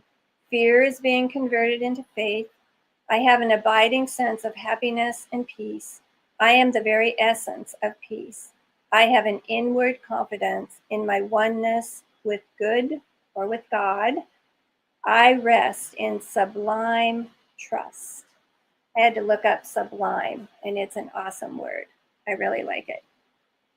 So having that peace inside of you, that calm, that can be there no matter what the circumstances are in your life, is such an amazing feeling. And I would like to just give everybody the pill to be able to have that within them.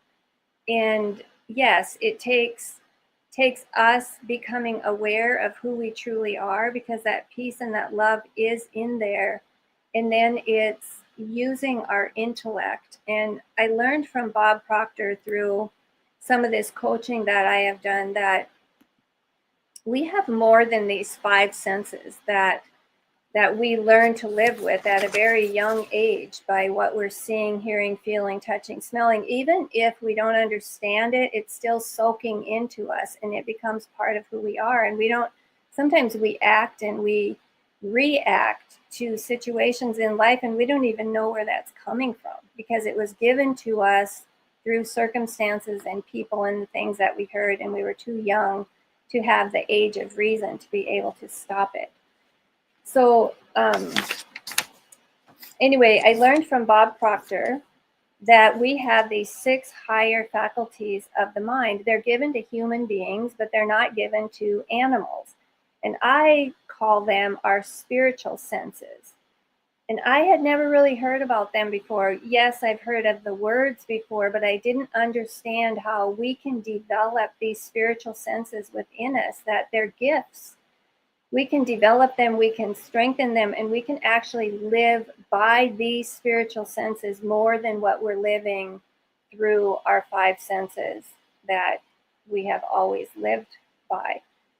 And one of the exercises that they gave us to do was to strengthen our will muscle. And it's not, we have free will. That's the only way that I even knew about that. But this is focus. And it's focus on truly believing that we are created in the likeness and image of God. We are a spiritual being, and it's reminding ourselves every single day that we are.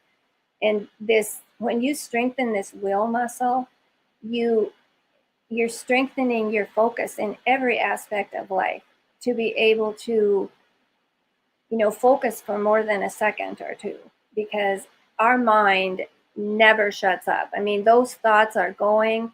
And when you can take a step back and realize what the heck is going on, why don't you just be quiet for a minute? And we learn to quiet ourselves so that we can listen to another voice, another way to answer questions or to get the answers that we are seeking. In my spa, I have a harmonic egg.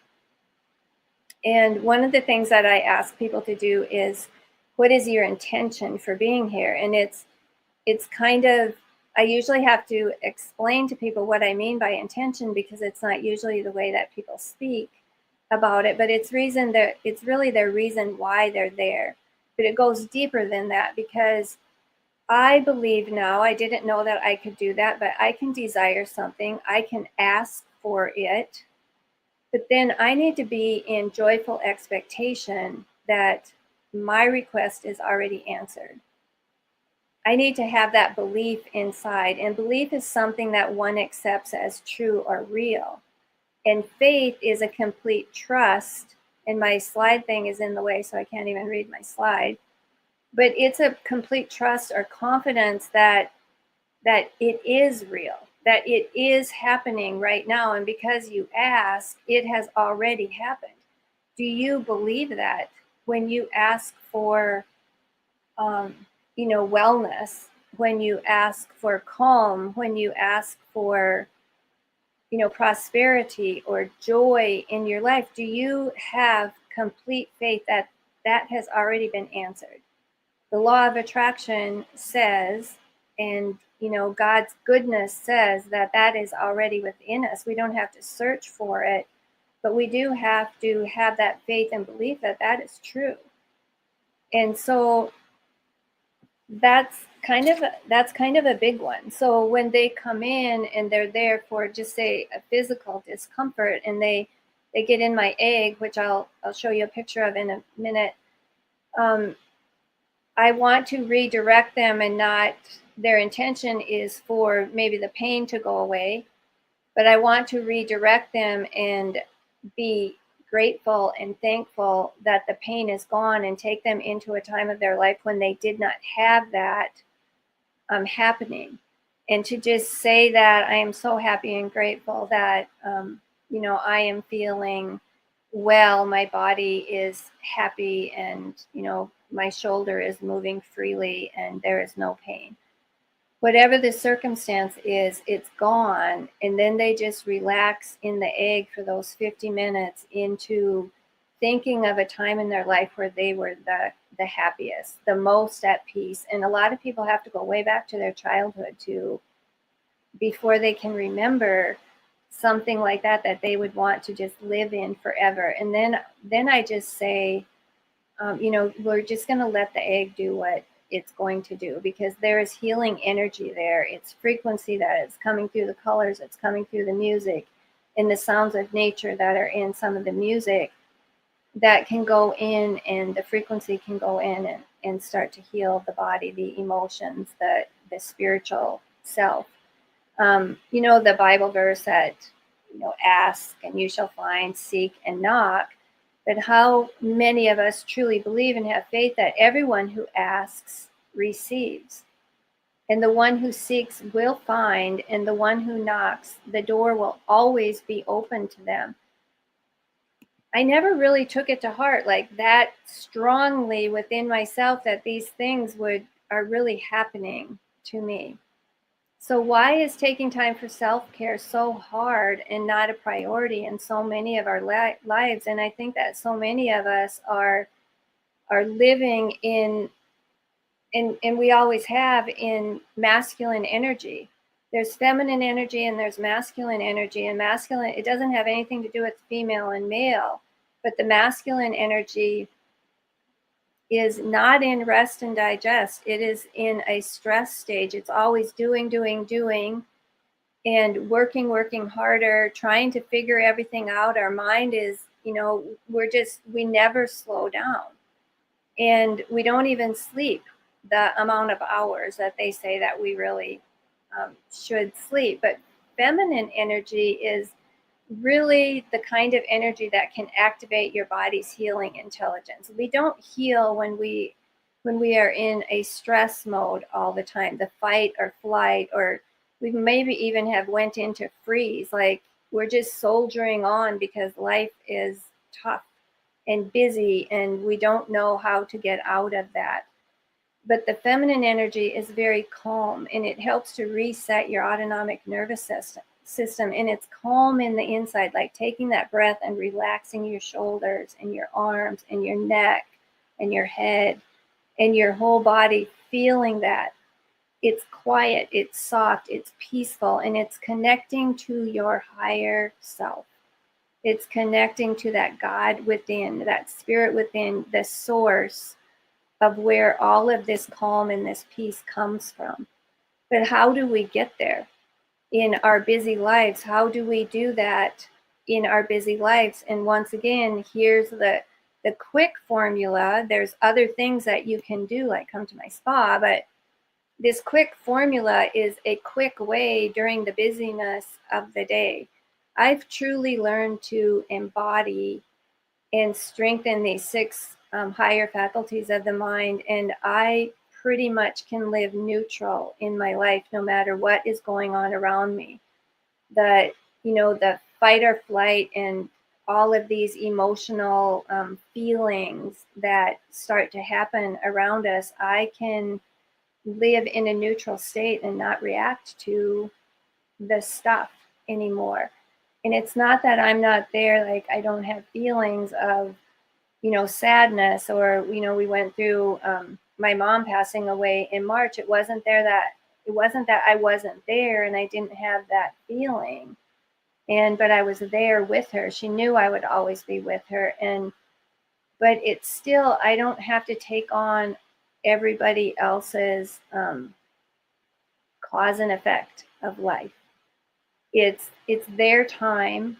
I'm just there to help, be there, and listen, and to do a life review. I mean, that's an example of, my mom being there with her while she is dying. I'm moving through some of these slides. Oh, I'm pushing the wrong buttons. Sorry about that. So the feminine energy is about receiving, resting, restoring ourselves. Rest and digest. The masculine is do, push, achieve, fight, flight, freeze. And healing begins when we can, get into that feminine energy. And it isn't, this calmness that we are going to feel is not passive. It's not doing anything, nothing. It is very, very, very powerful if you can tap into that. And for me, that is my number one chore to do every day. The dishes can wait, the clothes can wait, everything else can wait. But I am going to get into that calm. I am going to get into that and practice these feminine energy practices, like, like meditation, like going out in nature, grounding myself. Those things are more important. Maybe it's journaling, connecting with other people. Doing that, and even using my imagination and thinking into the things that I desire for my future is more powerful. Those 10 minutes of tapping into that is more powerful than me working my butt off for 4 hours doing something that I think is going to push me forward in my business or my life or my marriage, all of that. Your body already knows how to heal. It just needs you to give it the permission that it needs by giving it the tools, and by you having that faith and belief in the power within you to ask for what you want and in joyful expectation, expecting it. I talk to my subconscious all the time and I ask it questions about what is going on in my body. And if I wake up, like I go to bed sometimes and then I just feel this anxiety, and I used to just get up and then just turn on the TV to just make it stop. And it wasn't real terrible, but it was there. And I just got to the point where it was like it was trying to control me. And I just got to the point where I just told my subconscious, enough. I'm not getting up and I don't want you there anymore. And I'm falling asleep in peace and joy and a life review of my life and where I want it to be tomorrow. And what I found is that it instantly went away when I felt like I had to get tough with it. But this is where my journey began. I was still working as a nurse, and a company came into my life with these vitamins. And I was not into nutrition at all. I was actually kind of afraid of it. Didn't know anything about it.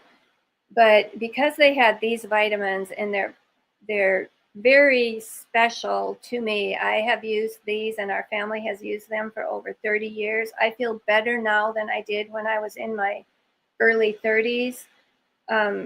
Late 20s, I was on the path to becoming diagnosed with fibromyalgia, chronic fatigue. You know how that escalates with autoimmune problems? And these products came into my life, and they're powder. You mix them with a predetermined amount of water and you drink them on an empty stomach. And what they are like is getting an IV of nutrition, because they become the same pH as your blood, sweat, and tears. It bypasses all of the stomach activity, breaking things down in the stomach, because you're drinking them on an empty stomach. They'll go immediately into your small intestine and be absorbed into the bloodstream. And then your body knows what to do with all of these nutrients. And they're in your bloodstream at a very, very high concentration. And so I understood IVs as a nurse. I definitely did not understand how this could work, taking it by mouth and having it go through your system. But they've done blood tests on how fast some of this will get into the bloodstream, and in about 15 minutes, it's there and it's doing its work. And it's because of the delivery system. And when you mix it correctly, it is going to be just like getting an IV of great nutrition. And I work with a lot of doctors that work with IV vitamin therapy, and they just rave about it. They absolutely love it, because needles are not for everybody. The name of my business is Harmony Wellness, and I welcome you to come. My husband always wanted me to start a business, and we had this house and we had this perfect spot for this great big huge harmonic egg. It is a color, light, sound chamber. There's a zero gravity chair in the center of it. It's created using Tesla mathematics and sacred geometry. It's beautiful. The sound in there is amazing when you're in there, and the artists that are creating the music are creating music very special for this particular egg. And there's artists from all over the world. They go out in nature. Here's some things that clients say.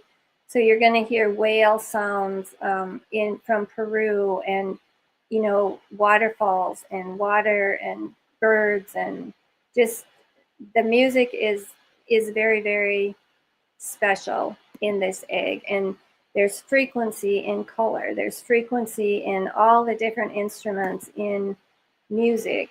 And I don't understand why this is not moving. Well, shoot.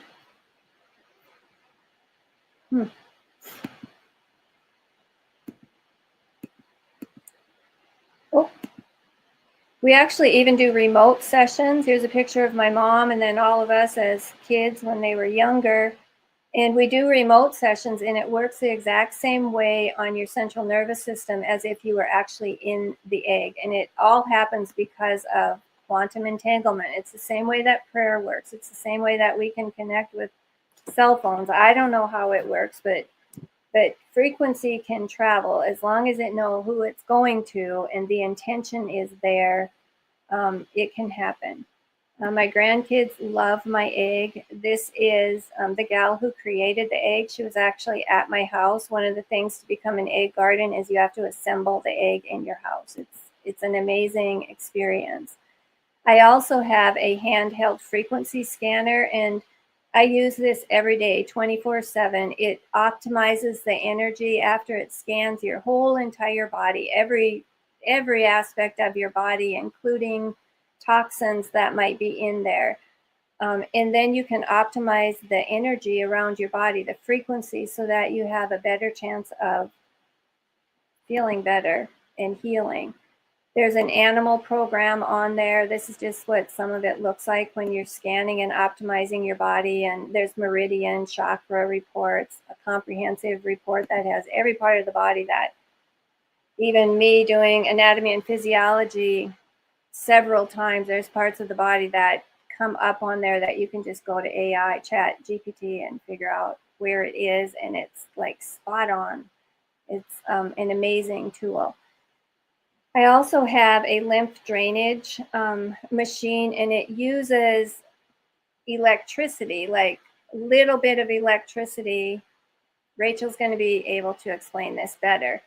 But it comes through those bulbs, and you rub the bulbs on you. It's just so soft and gentle, and you can actually feel your lymph moving, and you can hold it over where, you know, there might be a cluster of lymph nodes in different parts of your body. You start learning all of that. And I can just feel lymph moving in my legs and my arms and different places when I use this, and it, you know, it lasts. It, you know, come and go. This is a picture of my husband using what we call the hub. It's a neuro reset. Children can use it too. And what you do is you set the program up to work on different brain waves. So you can work on theta brain waves or alpha, beta, or gamma. And then you can program it to whatever you want to program it. Maybe you have anxiety, and so we'll go through a program with that. Or maybe you want better focus, or maybe you have Parkinson's or MS, or maybe you have an addiction of some sort. This can actually do a neuro reset in your body to help you overcome whatever it is that you decide that you want to work on. I also have an infrared sauna. I have this foot detox. It works by raising your body temperature to kill the viruses and the bacteria. This is the PEMF mat that I have. I love it so much. It heats. It has chakra stones running along both sides of it so that it you get those frequencies also through this mat, and it is amazing. Terahertz energy wand. You just have to come and try all this. And then all of the red light. What I love the most is that a lot of these things people can have in their own homes because it's affordable, and red light therapy is becoming very well known to help with macular degeneration. It helps with skin issues. It goes deeper into the body, and there's so many different kinds of modalities that people can use to help with the different issues. I love the mitt. I don't have it yet, but my husband has arthritis in his hands, and I love that. And then the band that you can wear, and it'll go right into your bloodstream and help to cleanse your blood. This is what I am waiting for. It's coming soon. It's called a rain. It's where negative can really become positive, and it is raining down on you through air. I think I've never sat underneath of 1.4 million negative ions and soaking into your body as you're just reclining in a chair.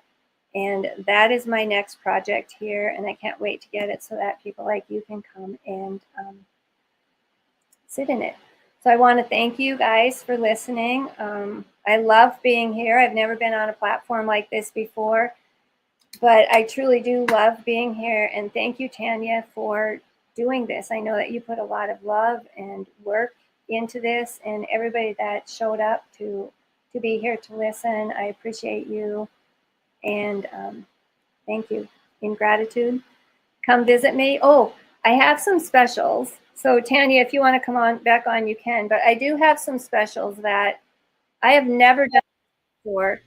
But if you go onto my website and order one session in the harmonic egg, I'm not going to give you 2 sessions. I'm going to actually give you 3 sessions, because we really feel like the start of anything, the 3 sessions would be really good for you. But there's a caveat with that, because I want you to, when you purchase it, I want you to use those 3 sessions in the next 6 weeks. And then they're going to expire, because self-care is important, and this will spur you to use it and to get it. I also do free inner voice scans with that scanner. If anybody wants one, they can email me and let me know. I would gladly do that. And there was a third thing, but I can't remember what it was. So I know that my time. Oh, I do spa nights. And this I want to get into more, because more people have been asking me. But for $50, you can come, and I would let you know, like a party of 3 to like 7 or 8. You can come and you can try out 3 different modalities that I have. And a lot of what I have is feminine energy. It gives you that sense of calm when you're sitting there, and you can detox in the calm. You can, restore and regenerate in the calm. So I'm done. Oh, thanks, Anne. Anne has got so many fun toys. Casey, my husband, and I have been over and tried out a few, and we need to get back over there. Just, like we've been saying throughout the whole summit, is taking time to do this. Our first Ahshley, who was on first tonight, something that she said, and I think I love this. It was, the grass is greener where you water it.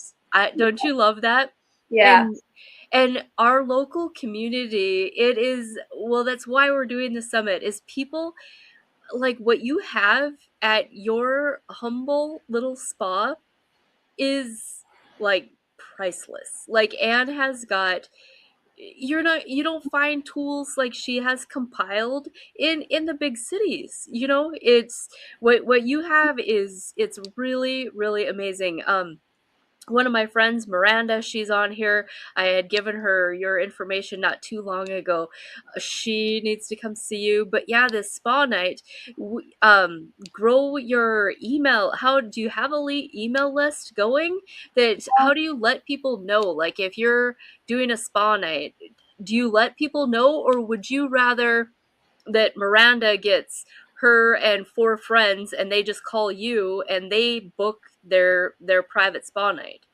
That's what people have asked me to, if they can get some people together and then call me and, come up with a couple different dates and then come out and enjoy the spa night. I think that will work better. I've put it on families with more freedom, and the 2, I've only had 2, but they have been pretty successful, and they're fun.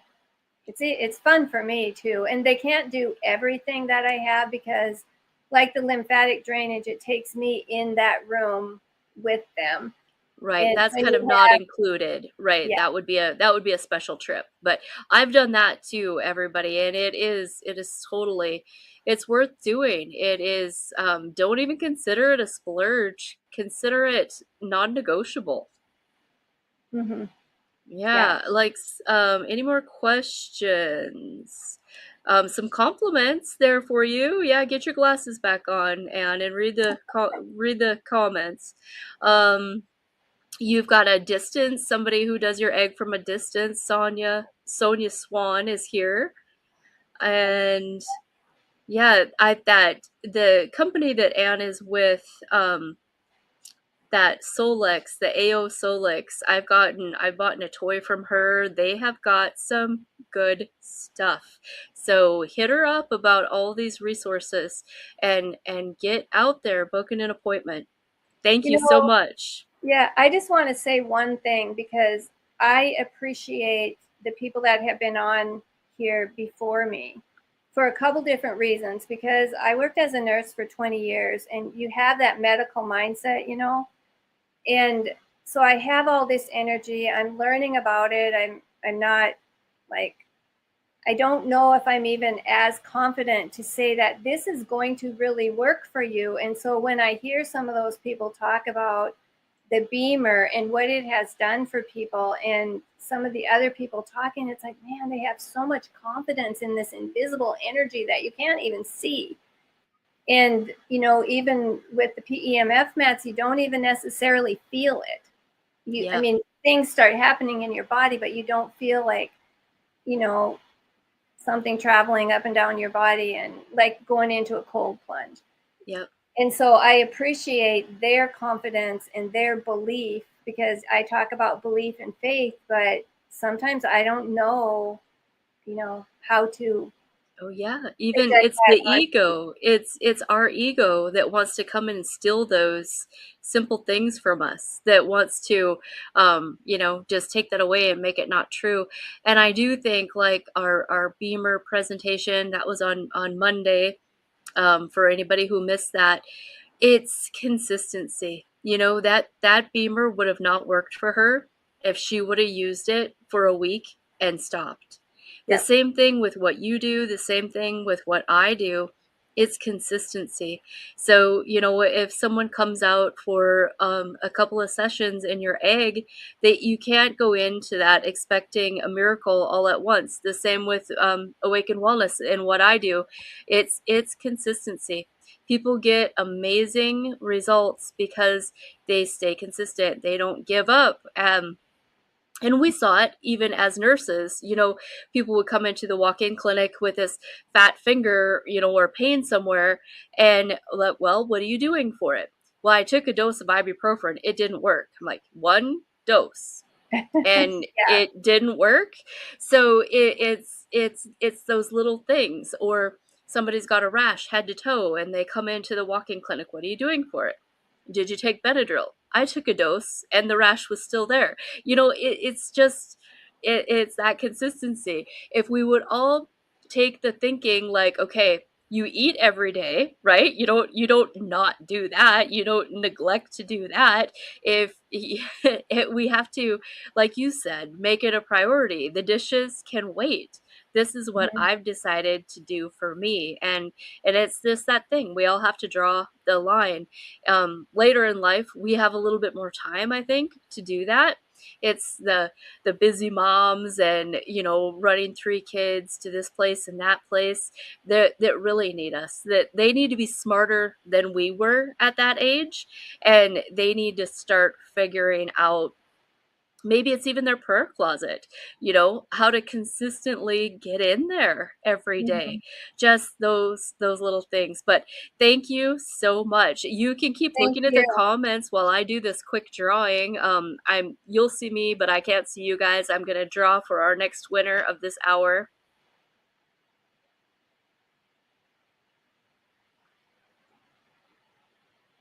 I am located between Fairview and Sydney. Jen Peterson is the winner.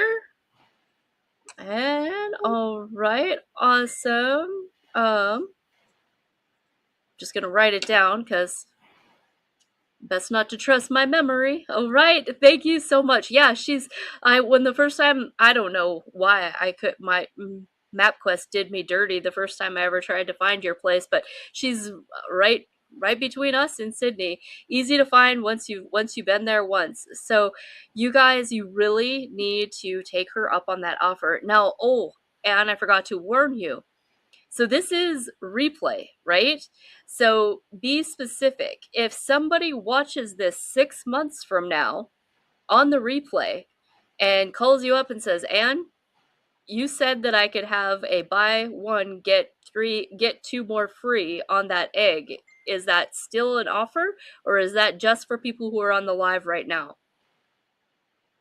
Well, I think that it should still be an offer, especially if it's a new person. Okay. Yeah. Okay. I mean, All right. All right. I just want to clarify because this is going to be evergreen. Yeah. Okay. Yep. And that's a great way to know who's watching it. I'm excited for that. We'll quantumly call them in 6 months from now, all those people who are going to be coming in for your special. And people, you do need to know that you don't have to be there. Remember, she said you could do that remotely. So don't feel like you're in a box or you're missing out because you can't physically drive to her house, right? So making sure that everybody got that part of the discussion. You know, Mike and I bought 4 remote sessions each from a gal in Canada who had an egg before I ever decided to purchase an egg. And the things that happened when I was laying on that bed during the session were just, you know, people come out of that egg, and to me, it's still like such a miracle of what they tell me happens. And it's like, wow, you know? Yeah.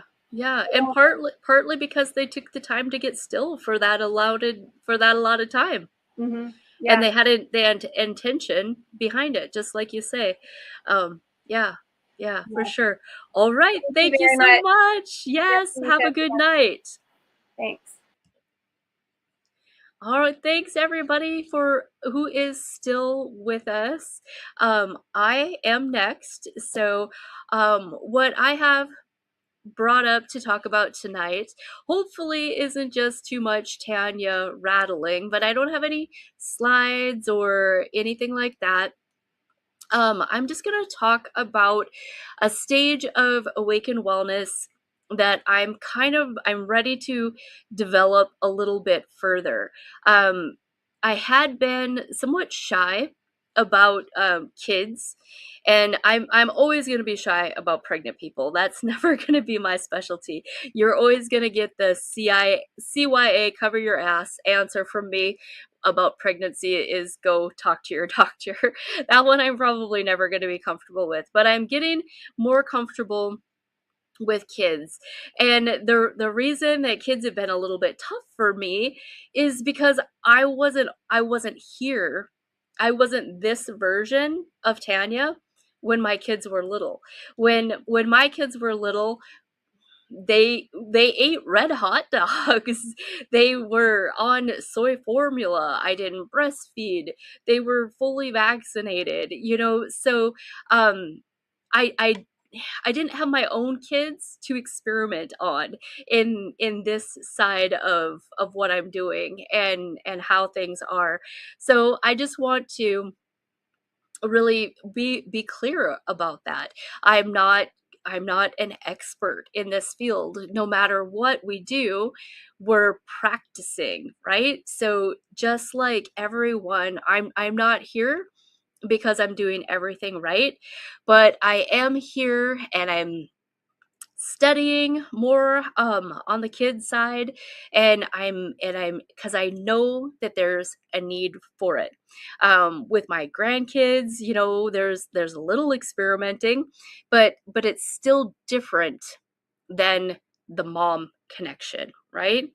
I'm here. I've been on doing this and that and going through these stages of life long enough to know what doesn't work. I've stuck around long enough to get curious, to know that I need to keep learning. And like I say, I just was not always this wellness minded. This is new for me. I was awakened to wellness. I can kind of track it by Jen and Ryder's oldest, Scotty. And I guess that's kind of not in my notes, but I'm just going to go ahead and tell this story. I tell it a lot, so maybe you've heard it, maybe you haven't. But my awakening came kind of then. I was on it. What started me looking for different answers was my own pain. I had, well, kind of a combination of pain, body breakdown, dysfunction, those things in my 20s, 30s, between the being a single mom, being divorced, going back to college, working 2 jobs, that stress, I mean, we all have it. Mine isn't special. I had hiatal hernia, heartburn, always, just it's layers of things that we're breaking down. When we're looking for root causes, we have to go way back. We have to go back to stress. Then we have to go to genetics and all of those things, which it's just too long. You don't care, who cares of what it was or how I got there. But I knew I was riding a lot of horse, love just finding this newfound passion with riding horse because I hated my job as an RN. I had become a nurse because I really felt Holy Spirit called to it, but I never really liked it. It did take me to a place of financial security. It took me to a place of personal growth, going through college, all of those things. But I just didn't really like it. The knowledge was great, kind of like the knowledge is power kind of thing. But my own body, doing all this riding and doing all this horse stuff, in constant pain. I had herniated discs in my lower back and in my neck, and I was eating ibuprofen, probably around 800 milligrams twice a day for years, just to get by, and then had gut issues that I didn't even know were issues. I thought that's just how I was. But I had gotten to the point where I don't have much of a medical record, because even as a nurse, I just refuse to sit in waiting rooms and get diagnosed, like, because what's it gonna do, right? And so I knew I probably, if I went through all the testing and jibber jabber and this and that, would probably easily deserved a fibromyalgia diagnosis. I had all the pain points in my chest and above my hips, and I did have a scan about the herniated discs. That was for real, and I had an appointment with a surgeon and was just about there. I was just about to call it, and then I didn't, for whatever reason. And that was in the horse realm. They use a high power PEMF, so I didn't even try it. Like, this is true Tanya style. I didn't even try this energy, this machine.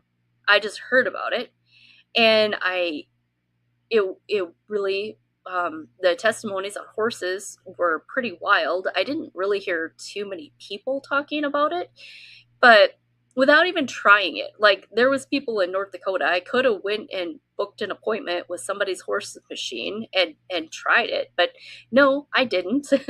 I just I've got really good credit, so I had a no interest credit card, and I just bought a $20,000 PEMF machine with the equipment and the education to go with it.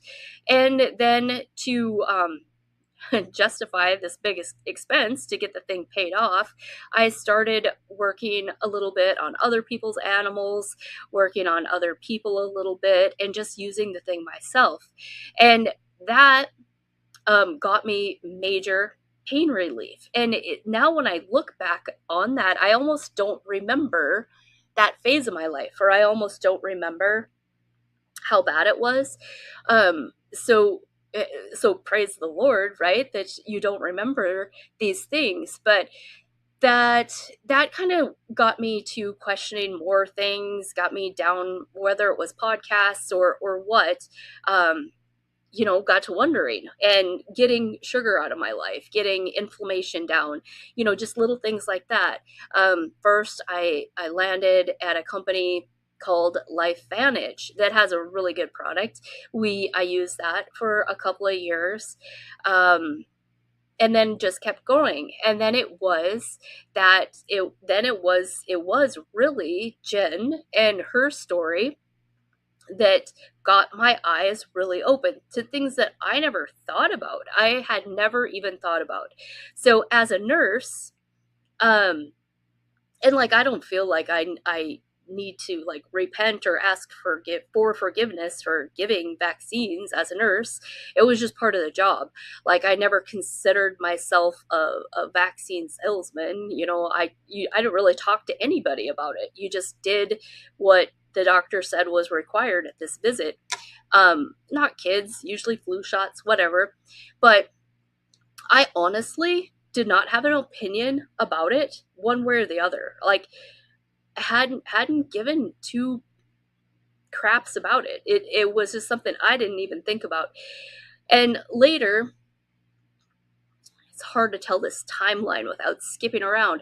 Later, I came to realize I myself was probably a little vaccine injured, because when I moved to Sydney, I was too busy, too discombobulated, couldn't find records, and going to work at the Sydney Health Center, I had to have vaccine records, blah, blah, blah. And this is how naive I was. I was like, I was too lazy to look for the records, so I just had them give them to me again. Like, whatever it was, they needed to check the dot and check the box to sign off so I could work there. I just had them give them to me again.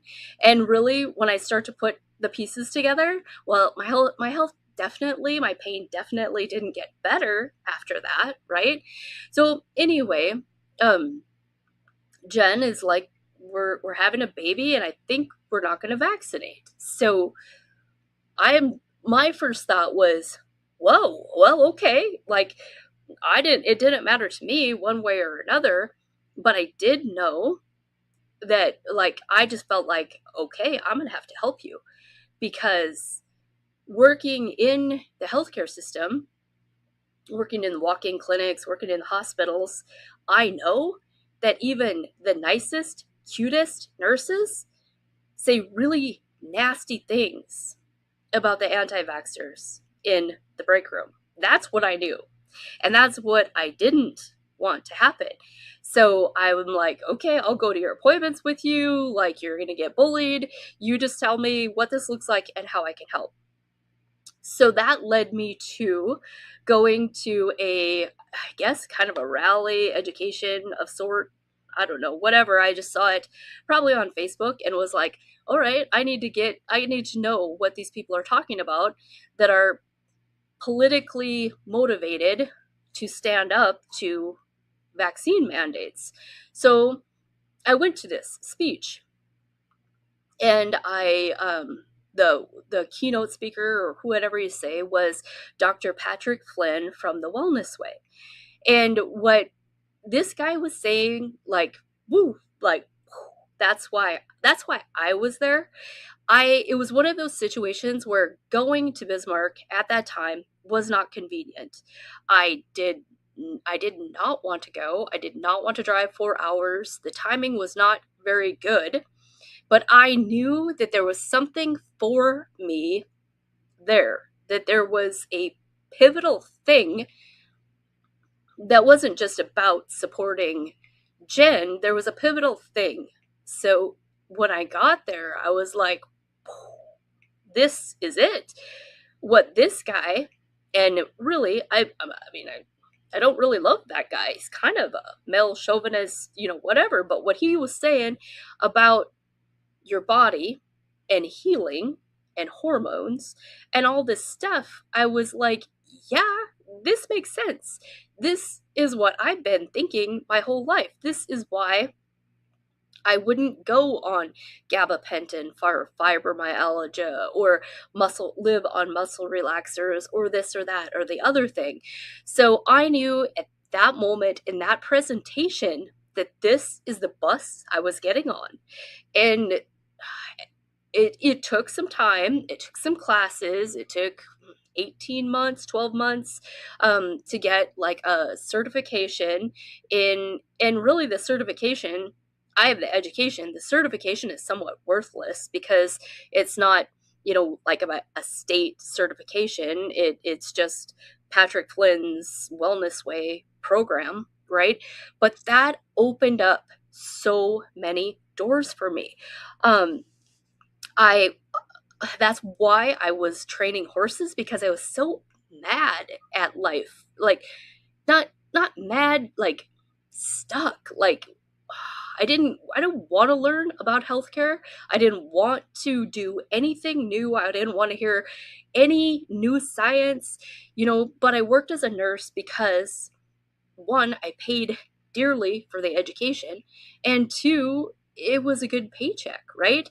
But being stuck in that is yucky. Anybody who's stuck in a job that adds stress to your life at the end of the day, figure out how to get out of it. Figure out what you love. Figure out what you're passionate about, and do it.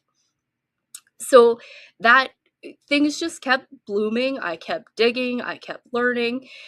And as timing would have it, it was right before COVID really got weird, really got like, I worked at the jail and they were sending people home, like criminals home, because of COVID. Like, it was kind of like, I was really, my tail feathers were ruffled about other stuff and the politics of the jail, and me being the only one that knew how to say no. So it was time to go. But I really liked my paycheck. And I'm a spring person. I make big decisions in the spring. So it must have been April or May. And anybody who knows my husband knows that if you look up laid back in the dictionary, you find his picture. And I was just, yeah, it was in such a yucky place with that job and putting up with, anyway, I just quit. I put in my resignation, and I kind of accidentally didn't even give 2 weeks. Like, something had happened there that day. I'm like, no, I'm done. I'm done. So I'm a good wife, right? I didn't even really discuss it with my partner. And I come home and he's like, well, all right, we'll figure it out. And then in that season, it just happened to be that the kids, his kids that usually help him do the haying, were gone. They were in college. They were doing whatever going on with their life. So I got to learn how to run the baler that summer. And it was weird. It was really weird. But I just kept building Awaken Wellness. I kept getting more education, and I kept going down all these rabbit holes.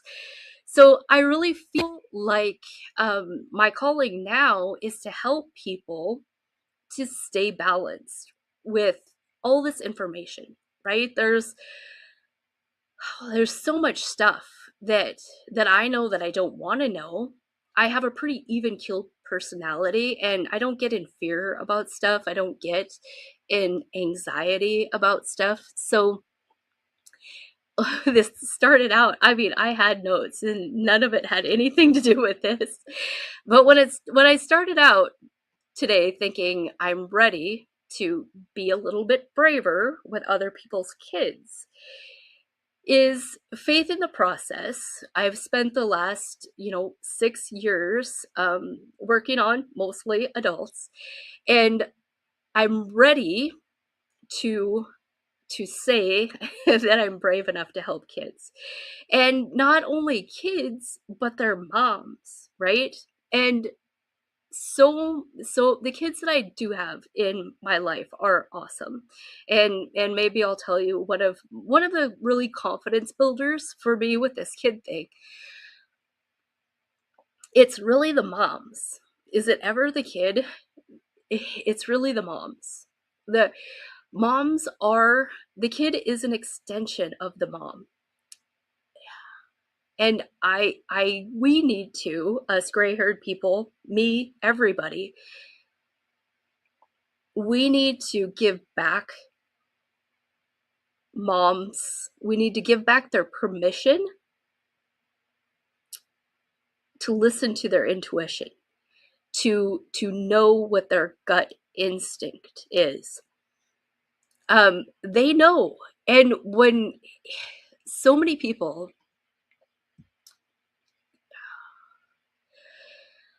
I don't know, or just you, if you're sitting in front of me, you know you better than anyone else. And I'm no miracle worker, but when you walk in as a new patient, I give you 2 hours of my time to tell me what's going on with you. And that is super sad in the medical realm. Everybody's in such a rush. And sometimes people feel better when they leave just because they got to say their piece. And that can be true whether you're an adult, whether you're female, or whether you're 5 and somebody's trying to hear what you're trying to communicate. So, and why I am a little bit more brave going into this next season helping kids is they're the same as adults, right? Their bodies were meant to heal and will heal under the right circumstances when we remove what is not supposed to be there and when we replenish what's missing. It's the same. It's the same. I think the really hard thing about working with kids and helping kids is that you've got that kid barrier, and the only thing that they have control over in their life is what goes in their mouth and what comes out. And I really think of it like that horse catching energy, right? If you're not a horse person, you won't really fully understand what I mean, but it could be the horse, it could be the dog. When you go out to your horses and you're carrying a halter and you know that you plan on getting them a saddle on them, and you'd like to do that within 5 minutes. You wouldn't like to take an hour doing that. You'd like to get that done. So your horse, it's not the halter or the bucket. Well, they do like buckets, but they can tell your energy. If you're going out to visit them with a halter and the I'm gonna get you energy, they know that. They know that before you got before they could see you, they felt that energy bubble. The same if you've got the bucket, you're going out there to feed them, your energy is totally different. And that's little kids are just as intuitive as that horse. They know when you put some weird tasting thing out of a dropper and in that thing, your energy changed because all of a sudden you had to get them with this tincture or with this medicine or whatever it is. They don't care what it is. They've never tasted it. They know mom's bubble just changed. They're like, I don't know who this is, but this ain't my mama. My mama don't act like that. So those things that we have to remember, the best way to get a kid to take whatever you want is to tell them they can't have it. Just no, this is mom's, this is grown-up stuff. No, you can't have it. And because you relaxed, right? And when your kids have problems, like mom has a problem. When mom has a problem, the kids have a problem. If mom's sick, the kids are sick because she is their umbilical cord. It's still there. It's just invisible at this point, but it's still there. So the kids that I have worked with, so far, and I help everybody on any level with a completely non-judgmental, whether somebody has fully believes in you should have every vaccine, or someone who doesn't, or someone who's changed their mind in the middle. That is is not here nor there at Awaken Wellness. There is no judgment. There's no judgment whatsoever. We're all on this path And we can only bite off what we can chew, one thing at a time. So I use bioenergetic scanning. It's kind of similar to some of the concepts that Anne was talking about. And my explanation, and I can do quantum or I can do in person, my explanation of that is it gives your body a chance to talk to me. So before you come in and see me, you fill out paperwork, you tell me about your symptoms, you tell me about your history, about what's going on. And so I kind of get to know you on paper before you come in. And then when you come in, I listen and you tell me with your words what is going on. And then with my bioenergetic scanner, I ask your body what it would like to tell me, what is going on. Now, sometimes these things match perfectly, and sometimes they don't match at all. And neither one is right or wrong. This is a tool that helps me get on a target instead of, just throwing darts at you. This helps me get on a target. This helps me look into what possible root problems we're dealing with, if what possible nutritional deficiencies we're dealing with, or if maybe we can just a subtle energy shift will make all the difference. Now, again, when it comes to kids, their belief system is not been tainted by life. It's not been tainted by adultness, by all of these things. So energy work works on kids way better, in my opinion, than it does on adults, because especially if they trust mom, they trust that mom brought them to see me for a reason. There's, if mom trusts them, I mean, whether they're ready to have a conversation or they're being shy or whatever, there's already that trust there. And usually we can find something that is agreeable, like especially from an energetic standpoint. I've got a couple of different companies that I use, and they will have a little bit of that sweet kind of alcohol-y tincture taste, but not much, not much. We can get away with it. My energy, my system actually imprints, so I can imprint that balancing frequency into a pellet that is really easy to get a kid to take. And like Anne, sometimes I'm like, is this just too imaginary, this frequency stuff? So my easiest way when it comes to quantum physics, I don't know. I'm not going to stand here and use big words and pretend that I can explain quantum physics or quantum entanglement or prayer to you. Prayer is quantum physics, is quantum entanglement with the Most High.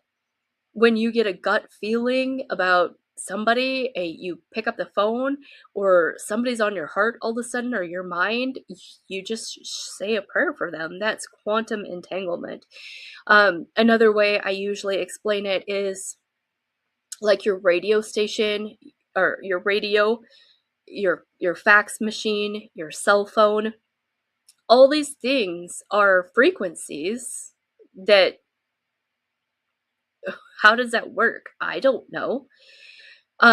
Especially a kid, I'll use your body is like, and they may or may not be old enough to know what the DJ booth is at the radio station, but there's somebody with a microphone in front of their face broadcasting music, broadcasting words out into the air, and somehow the device in my car is picking it up and interpreting that invisible signal, and I can audibly hear it.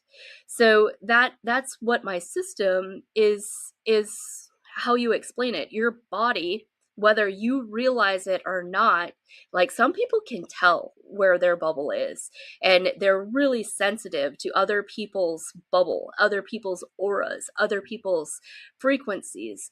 Other people are just oblivious. Why? I don't know. I don't know why people have taste buds that really work and other people taste nothing. I don't know. There's no answer for that. We don't need an answer for that. But anyway, your body's broadcasting, and quantumly, I know it's a lot to wrap your mind around. I do like, if I'm doing quantum, I do like somebody to send me a saliva sample that I can put on the machine to plug them in to get them closer to like connecting with that frequency. If you're in front of me, you're just gonna hold two copper little things and it'll make some annoying noise if I don't turn it down. But then it's just interpreting, like the radio, what your body is broadcasting. And then the computer software lets me know what it is, what it's saying. And I have to use a lot of my own reasoning. And like Anne was saying in her presentation, intention there. So my intention of me, my higher power, you know, I consider myself under the umbrella of the one and only true God, the God of Abraham, Isaac, and Jacob. So that's the intention that I operate my software off of. And then my intention is I'm looking for problems. So that's how I read it. Now, somebody else who isn't me, who is different from me, could read that scan completely different. Like even with kids, gut work, we do a lot of gut work. I'm not afraid to poke a kid's finger. I don't like drawing their blood. Honestly, I don't think I've ever been brave enough or tried to grab a vein and draw blood from a kid. I'm not afraid to poke their finger. And we can do food allergy testing, which can give us so much insight. Everything that we do, especially with kids, is about gut health, and it is about detoxing. It is about their liver and how it's methylating, no different from adults. There's so many buzzwords, you know, so much MTHFR talk and this and that and the other thing. When I'll tell you a little bit about one of my guys that's really given me a lot of encouragement. He's a little guy. I think he turned 5. I think he was 4 when he first saw me. He's only seen me a couple of times, and word of mouth. A good friend of mine, her and I go way back. You know, she told this family, "I think Tanya could help you," and that was her intuition. That was her being her calling. You know what I mean? So that quantum entanglement, and this little guy, he just has a seizure disorder, and he's been to Mayo Clinic. He's been to everywhere, and mom feels like she is not being listened to. This kid has been tested up and down, in and out, for everything, and they cannot come up with a physical reason that he's having seizures all day, every day. Not a seizure, all day, every day. And they just dropped everything and drove up to see me, a 6-hour drive. And that was intimidating. I didn't know if I could help this kid. I just gonna do what I would do if anybody with whatever problem walks in my door. It's all the same. The body's the same. I don't honestly care what the problem is. Every problem is fixable, and you fix it the same way. Every problem is fixable, and you fix it the same way. I don't care if it's Lyme disease. I don't care what label your doctor put on it. You fix it the same way. You have to remove from the body what is not supposed to be in it. Period. So, honestly, my scanner didn't say much. I was kind of disappointed. The kid wasn't ready for much. So that the scanner, your body, will only tell me what you're ready for. And that's like the basic comprehensive scan. Now, I can scan deeper. I can go dig deeper. I can ask about the liver, I can ask about the brain, and I can force that information and I can find it. But that doesn't mean that that's the first step. We all want this drive-through. We want better now. But healing is in layers. It's like a jawbreaker. You can't just go biting to the center of that and not expect to break your tooth, not expect bad things to happen. So honestly, when I think back on it, I did get some decent answers. That's not true. My scanner has every product on my shelf in it, and so it also helps me match products to the person. And it's like muscle testing, which I teach a lot of. I just assume that you come in and I teach you how to muscle test yourself and use that skill for life, then pay me every month to tell you what vitamin you should be taking. So we do a lot of self muscle testing. And anyway, so he did, if I remember right, we really needed some magnesium, we really needed the right B vitamins, we really needed the basics, the zinc, the selenium, the minerals. And then I've got a gal here that I partner with. She does cranial sacral. They saw her, and it took a bit. It took a bit. They got home, but we got. I'd say I mean by prayer. Also, this kid has so many people in his prayer corner. Mom got some good attention from me, some good hugs. That hug when you're heart to heart, that frequency. I have a way of removing stuff just with that hug. Removing stuff. There was some mom guilt, some baggage that she didn't get to leave Awaken Wellness with. That stays behind.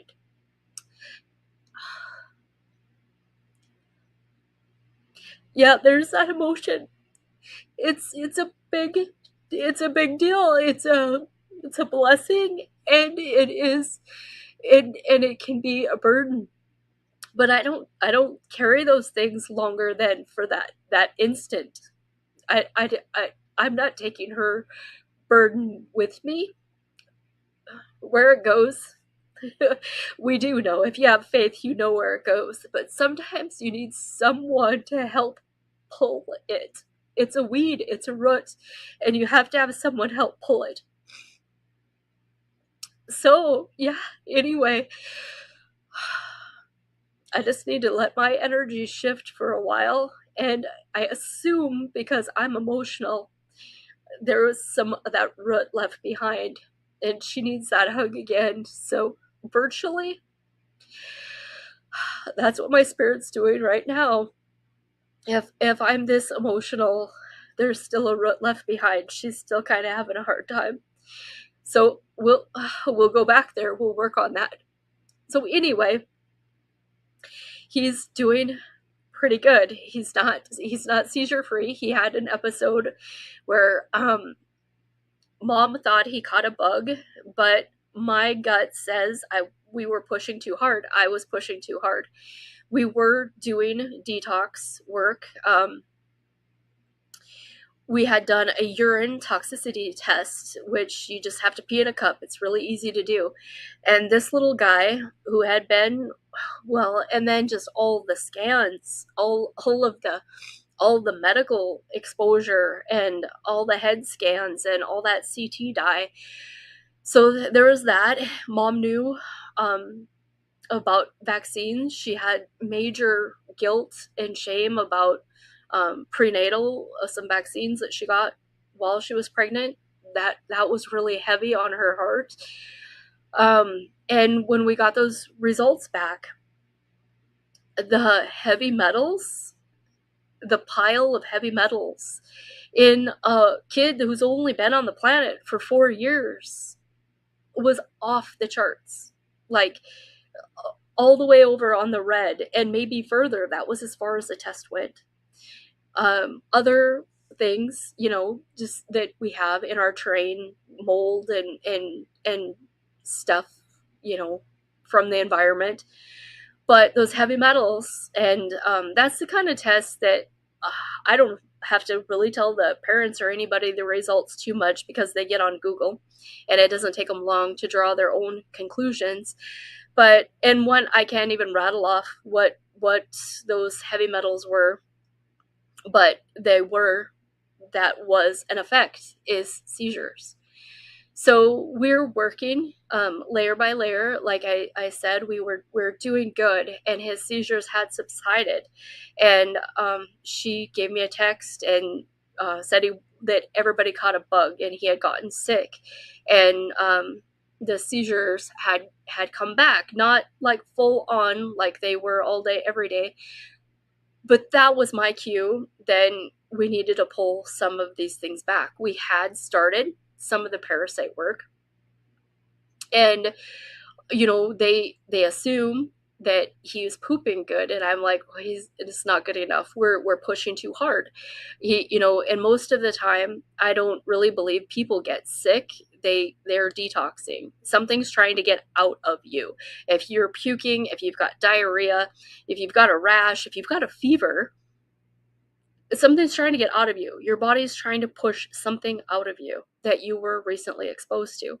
So we adjusted a few things and we pulled back, and I don't hear from them very often, at all. And then again, then I just ask a couple questions like, are you still doing this vitamin? And then again, poor mom is like, oh no, we missed 2 days. Is that why the seizures came back?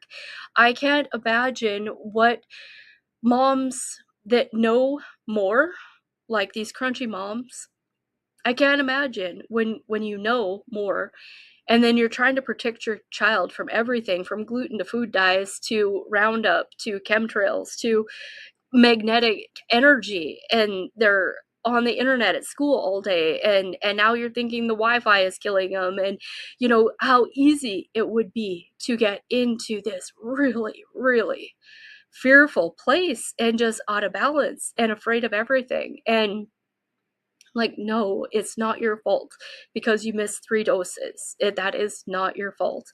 We just need to pull back a little bit, open those drainage pathways again, get things going a little bit more. It's going to be all right. It's going to be all right. So maybe those things have been kind of what has been holding me back from really wanting to dive into helping kids more and helping peds more, is because there's so many more parties involved. If I'm working with an adult and I can't get them to be compliant, well, I can't get them to be compliant. But if you're working with a kid, it's not only the kid, but it's the parents got to be compliant too. And so that it's just another layer of complication.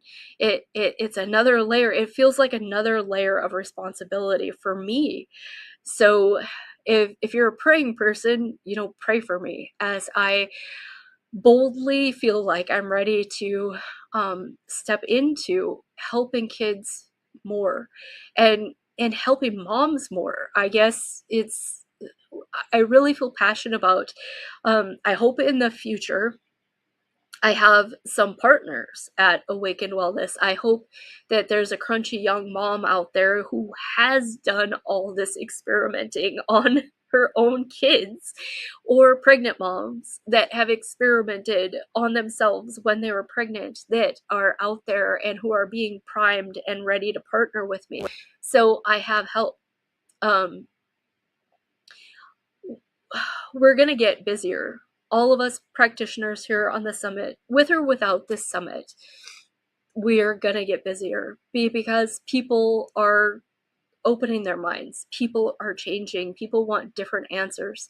People are tired of being told they're fine, that their labs are normal, but they feel like hell, And we need tools because we live in Roundup Valley. We live in Glyphosate Valley. We live in the oil field, in the fracking and we're happy for all of it. We embrace all of it, but we do need tools to help our body mitigate those toxins.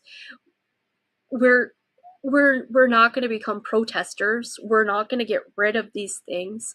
So we just need to know that there's hope. We just need to know that we don't have to be afraid of these things. We can make different choices.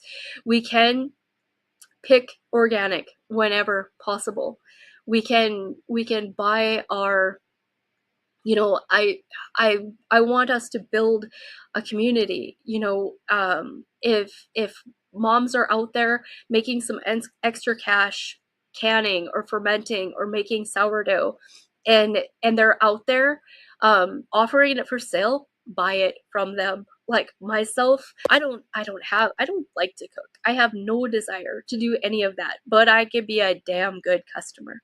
If you've got moms out there that are making $5 on a dozen eggs, buy it from them.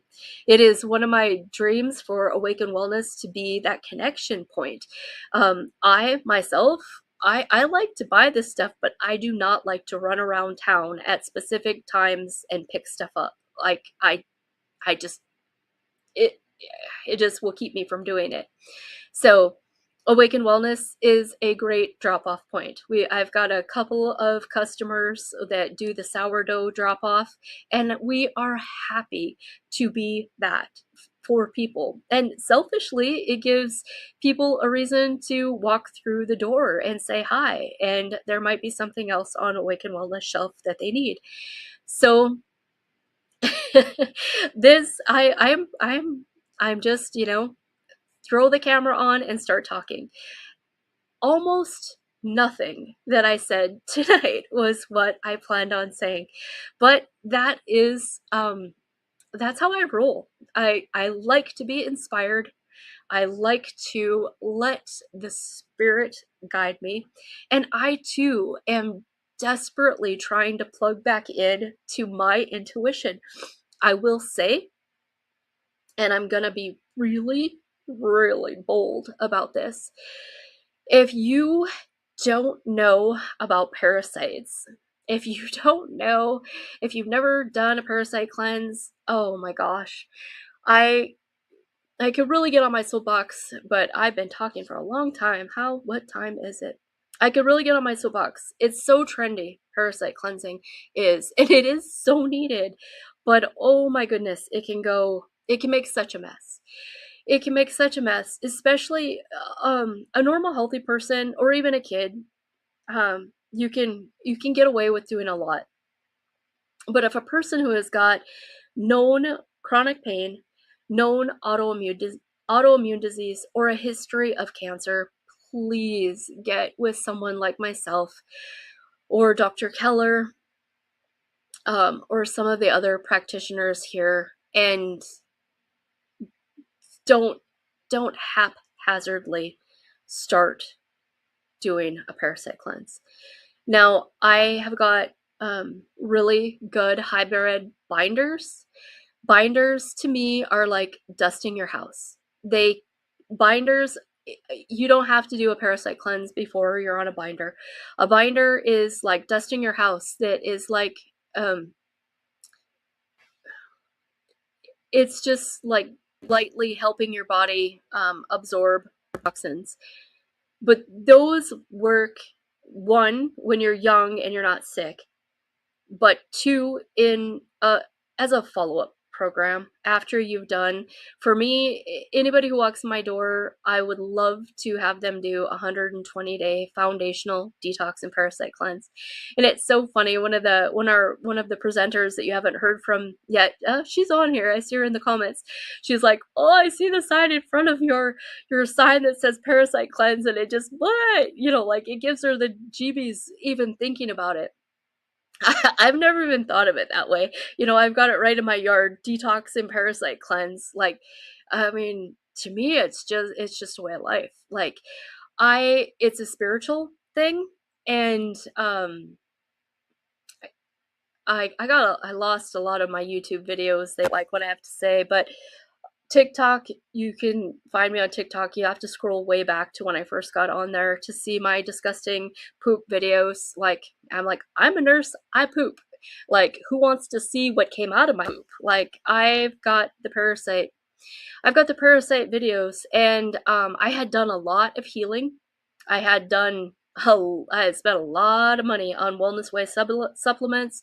I had done avoiding my food allergies for over a year, like with almost perfection. And I had made a lot of progress in my healing. I really had. But things really changed when I learned about getting parasites out of me. Like, I'm the person that's got a 3-foot ropeworm picture, like, and it's legit. You can tell that it's my bathroom in the picture. So when I really started getting parasites out of me, I was a born again Christian, and these parasites, I will absolutely tell you, is a demonic manifestation. When they started coming out of me, I could feel the realm of sickness and death leaving my body. Now, to this day, I still can see parasites in the toilet. You do not change your train overnight. I'm a beef eater, I'm a meat eater, but eating a lot of meat makes you very acidic, and parasites love acid. Parasites also are very prevalent in animal tissue, and the normal human being does not have enough stomach acid. So on Tuesday, if you listen to my talk, I got on my bandwagon about stomach acid and proton pump inhibitors, so I'm not going to go back down there tonight. But I will tell you that I was on a proton pump inhibitor probably for 12 or 15 years. And they make you full of parasites. You have got to have stomach acid for the rest of your digestive system to work right. Fatty liver, insulin, hormone issues, you get rid of the parasites, you pull the toxins, and your body will just fix the rest of it. You don't need to go on HRT. You don't need to go on metformin. You don't need to go on all these other drugs, because when you pull those weeds, you were designed to heal. Your body will fix it. So again, thank you all. I've have closure problems, so I'm going to take 1 second. I'm going to look in the comments, and then I am going to say goodnight. Let's see. No comments, but there's 15 of you still here, and nobody has any comments after I rambled on forever.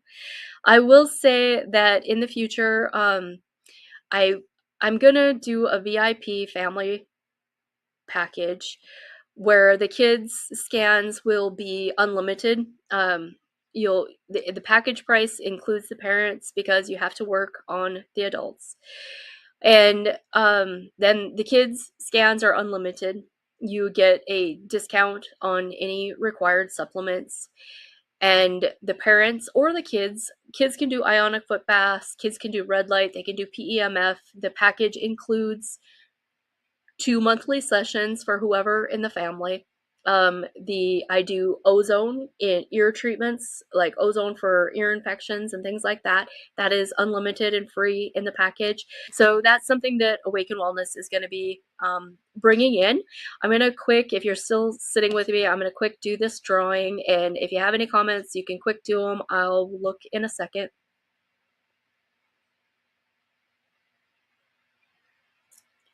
It takes a minute.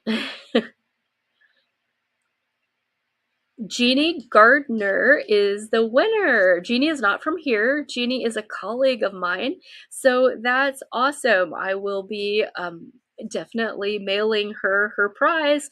Thank you everybody for being here. I really got long-winded. So sorry. Next time I'll keep it short, I promise. Thursday night and Friday night are going to be great. Same time, same place. Thank you.